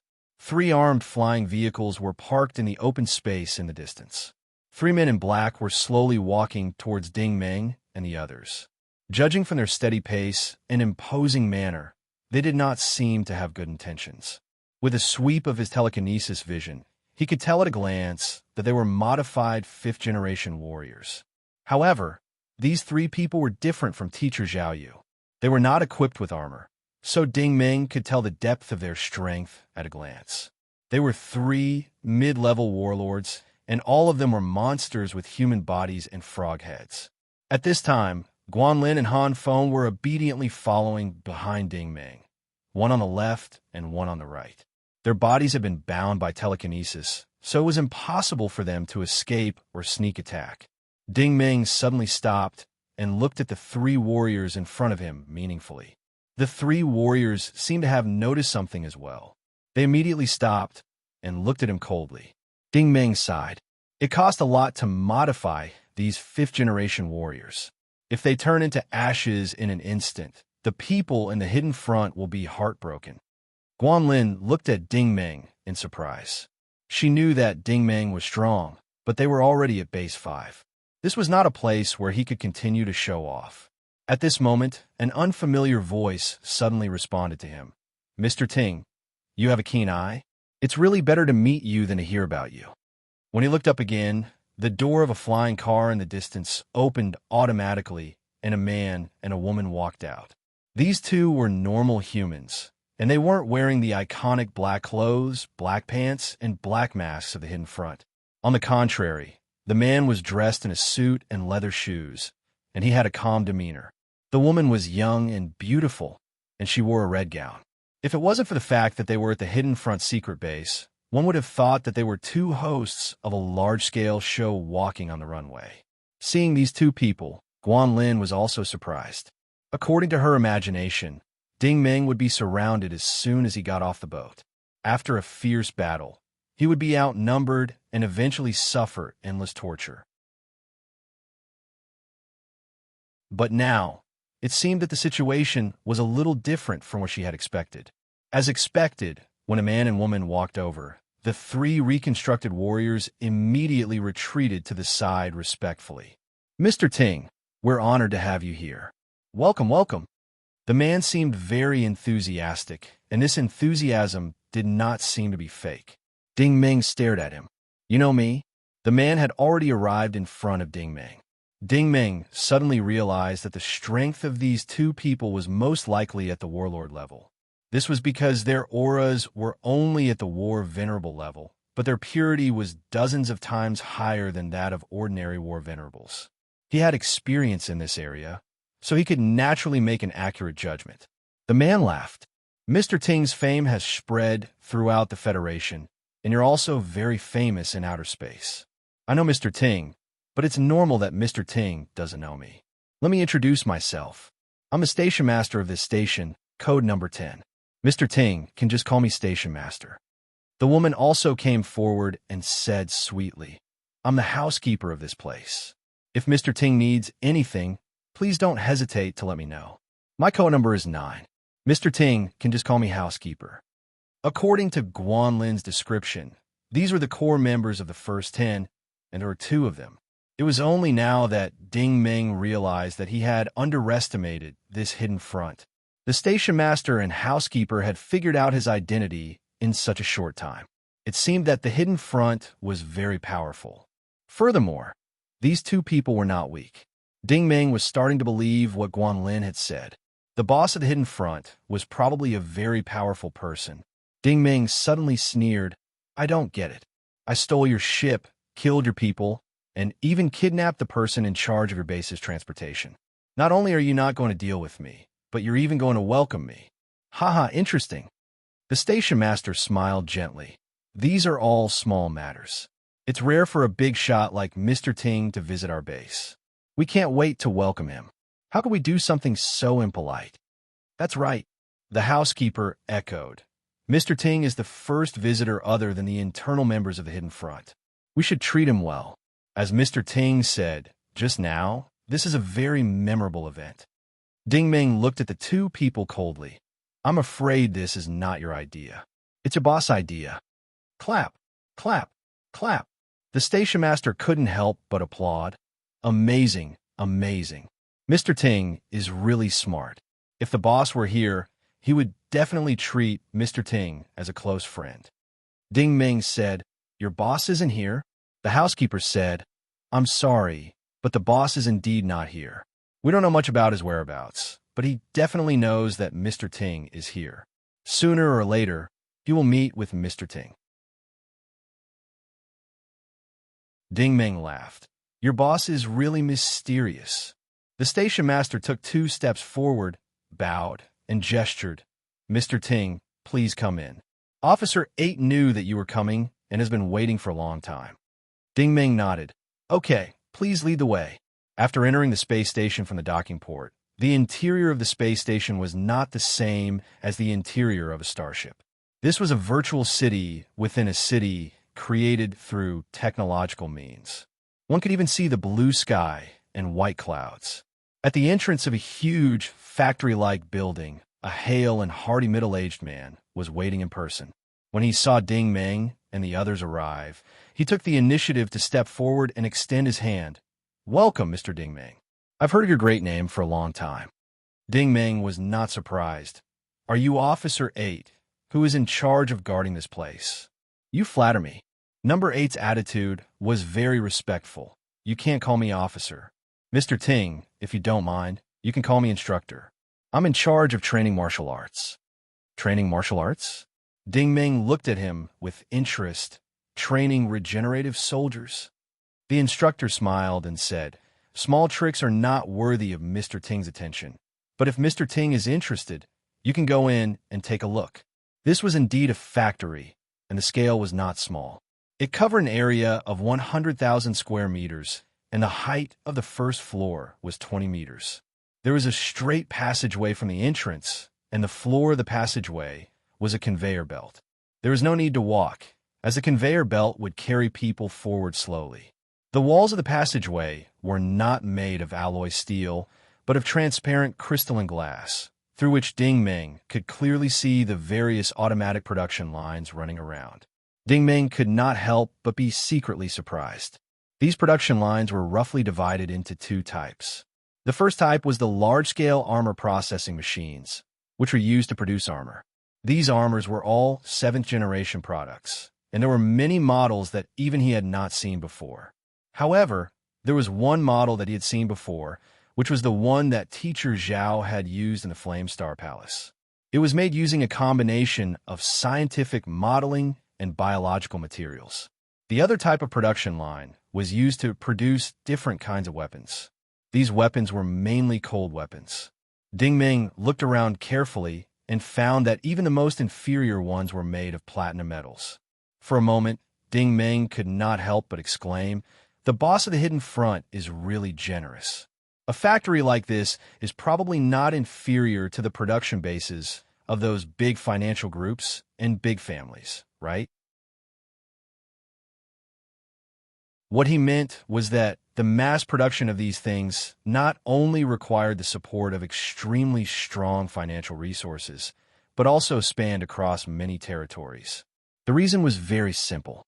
Many of the rare materials could only be obtained from the territories of the Frogman Kingdom and the Devouring World. This alone made it difficult for the organizations in the Federal Empire to achieve. At this moment, the instructor said something very philosophical. "Actually, weapons and equipment are all dead. The key is still the person using them. For a truly powerful expert, even a leaf in his hand can be used as a killing weapon." Ding Ming couldn't help but take another look at him.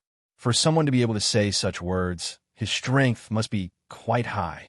She sensed a little and didn't feel any fluctuations in the instructor's aura.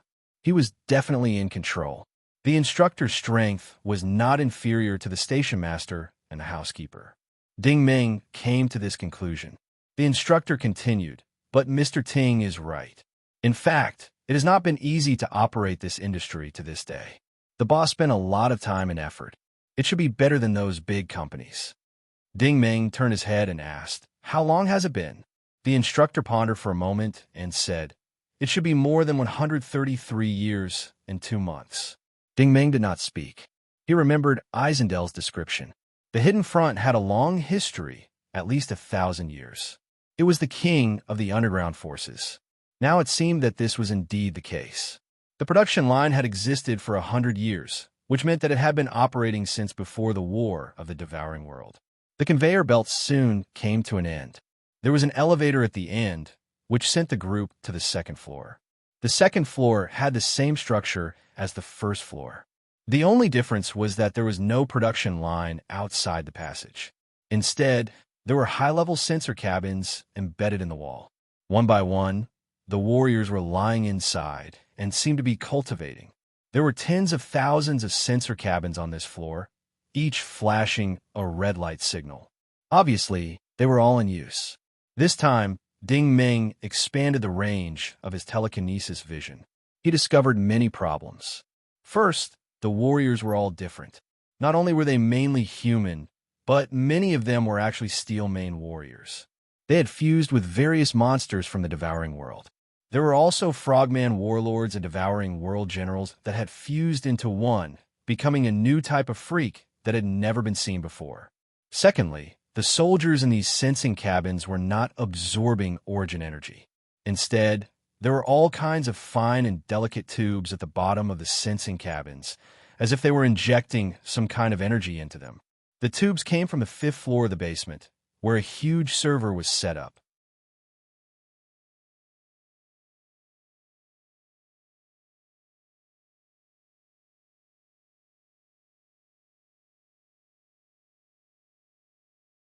If I'm not mistaken, this factory is also the core secret of the Hidden Front. How can an outsider like me visit this place?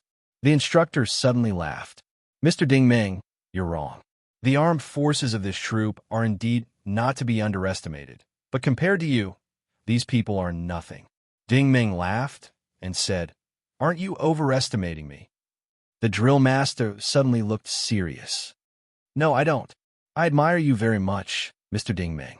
Ding Meng said, Oh. The instructor paused for a moment, then said, Mr. Ding Meng, 13 years ago, you were just an ordinary worker on an exiled planet of the Federation. If you were an ordinary person, you would have spent the rest of your life fending for yourself in those dark mines. Most people don't even live past the age of 30, but you went from an ordinary person to an origin ability user in a short span of a month. Ding Meng was silent. The past at Black Gold Base was an unforgettable experience for him. The instructor said, You escaped from Black Gold Base all by yourself and came to the Norse Empire. You entered the Christine Academy to further your studies, and in just a few short months, you were promoted to a warrior. You should know that you were only 20 years old at the time. This achievement is enough to make you look down on your peers. Ding Meng glanced at him. It seems that you have done your homework well. The instructor continued, Later, you joined the Imperial Army, but unfortunately, you went to the St. Brilliance Federation. During your days in the Green Arrow Corps, you caused havoc in the Flying Star City, beat up the Celestial Wolf Corps, and went to the Cypress Ancient Star alone to kill many pirate leaders of the Extreme Bandit Corps. These are only things that happened in a year. All kinds of information show that you were already a war elder at that time. Ding Meng said, You guys did a very detailed investigation on me. The instructor said, After that, you entered the Federation's Starlight University. In just half a year, you graduated with first place in the Starlight examination and were promoted to a combat master. You accepted a mission from the Federation's military. During that secret operation, the starship you piloted was sucked into a wormhole, and there was no news of you ever since. Guan Lin and Han Feng were stunned as they listened to his story. Ding Meng's experience was like a legend from the Arabian Nights. To be promoted from an ordinary person to an origin energy master in just a year or two, this speed was terrifying. The instructor continued, This happened 10 years ago.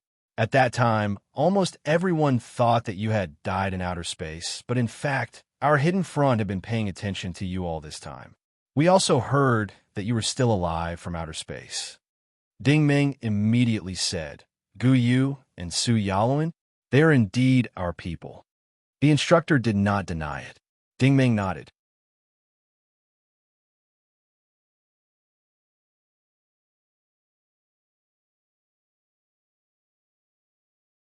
The welcome banquet is also ready. Would Mr. Ting do me the honor of sitting down? Ding Meng nodded. Then I will respectfully accept.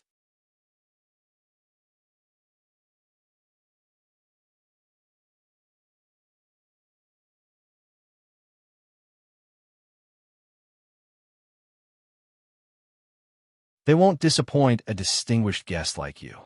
I can guarantee that any one of them will be able to spend a pleasant night with you." Han Feng was so excited that his eyes almost popped out of his head. However, Ding Meng waved his hand and said, "I don't really like these things." The butler was a little confused. "Mr. Ting, don't you like the opposite sex?" "That's not it." Ding Meng laughed and said, "If you really want me to choose one, then I can only say that I'm not satisfied with any of these people." The butler said, "Then I'll get you another batch to try." "No." Ding Meng decisively interrupted her. "You do it." The butler smiled. "Mr. Ting, you're joking." In fact, this housekeeper was not ugly at all. On the contrary, she was very feminine. Her face was round and slender, mixed with a kind of charming and generous beauty. Her bright dress showed off her figure incisively and vividly, especially her snow-white chest that made it hard for people to look away. To be precise, this housekeeper was a stunner among women. However, this was only on the surface, because through Ding Meng's telekinetic vision, he could see that the butler's face was very thick with makeup. In fact, the butler was already quite old, and there were many wrinkles at the corners of her eyes and chin.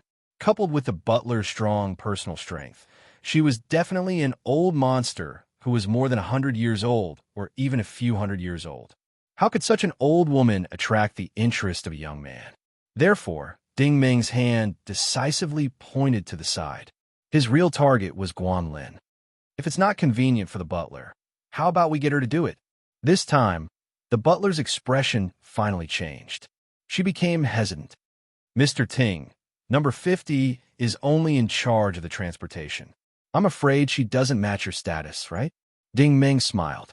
His smile was strange and mysterious. "This kind of thing has nothing to do with status. I just like her type. Butler, think about it. Miss Guan can live until now mainly because I like her. Otherwise, she would have died on the Songqing spaceship on the way here. Since the hidden front boss is so hospitable and considerate, I don't think he would mind if Miss Guan spent a night with me, right?" This was a huge amount of information. The butler seemed to be silent for a long time before she nodded slowly and firmly. She still said the same 4 words. "No problem." Guanlin looked at Ding Meng in shock. Han Feng, who was beside her, looked resentful. The butler quickly left, taking Han Feng with her. Only Ding Meng and Guanlin were left in the spacious bedroom. Guanlin was very calm. She looked at Ding Meng on the sofa with a suspicious expression. "Didn't you say you weren't interested in me? But now you wanted to stay." Ding Meng didn't answer. He just looked at her quietly. Ding Meng's gaze was deep, as if he was thinking about something.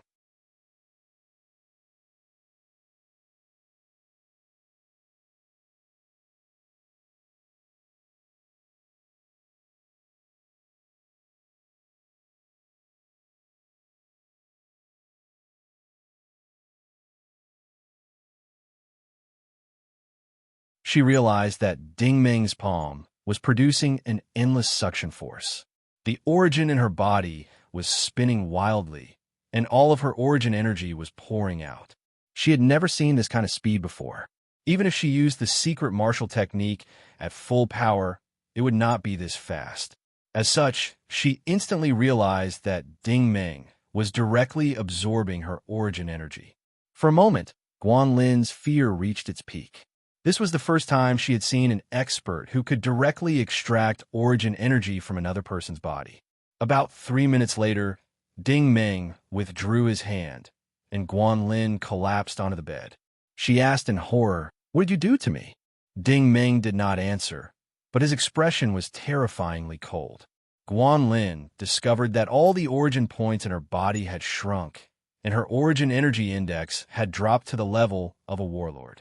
This was a regression in the truest sense of the word. This was because when Ding Meng had absorbed her energy, he had also retracted the confinement energy in her origin body. "Your current state is your initial strength from 4 years ago," Ding Meng said calmly. Guanlin glared at him angrily. You're so vicious." Ding Meng glanced at her. "I'm helping you." Guanlin was stunned once again. She saw Ding Meng open her palm, and an energy pupil with 3 colors of green, blue, and purple appeared out of nowhere. Ding Meng explained, "This is your origin energy. If I'm not wrong, this is the energy that the boss of the Hidden Front injected into you. It's almost the same as the energy that was injected into the soldiers on the second floor of the factory. The boss of the Hidden Front should have injected energy into you as well. As he explained, he raised a finger. Light flowed from his fingertip, and a divine light singularity was summoned. The singularity formed a cross-shaped star that spun rapidly. Guanlin's eyes widened in curiosity. She had seen Dingmeng use this hand gesture before, but she had never seen the real divine light energy before. The pure white light created by the cross-shaped star did not seem very different from ordinary energy, but upon closer inspection, one would discover that it was different. The noble, and sacred aura it gave off was not something that ordinary crystal energy could compare to. As a champion, Guanlin was confident that she still had this bit of insight and perception. Next, the cross-shaped star drilled into her tricolored energy body. A strange change quickly occurred. As the cross-shaped star spun, the tricolored energy gradually dimmed and faded. Finally, with a bang, it exploded into a cloud of black fog. The black fog seemed to have a life of its own as it kept rolling and surging. Guanlin felt that the black fog seemed to be struggling and begging for mercy under the powerful suppression of the divine light energy, but the divine light energy purified it mercilessly.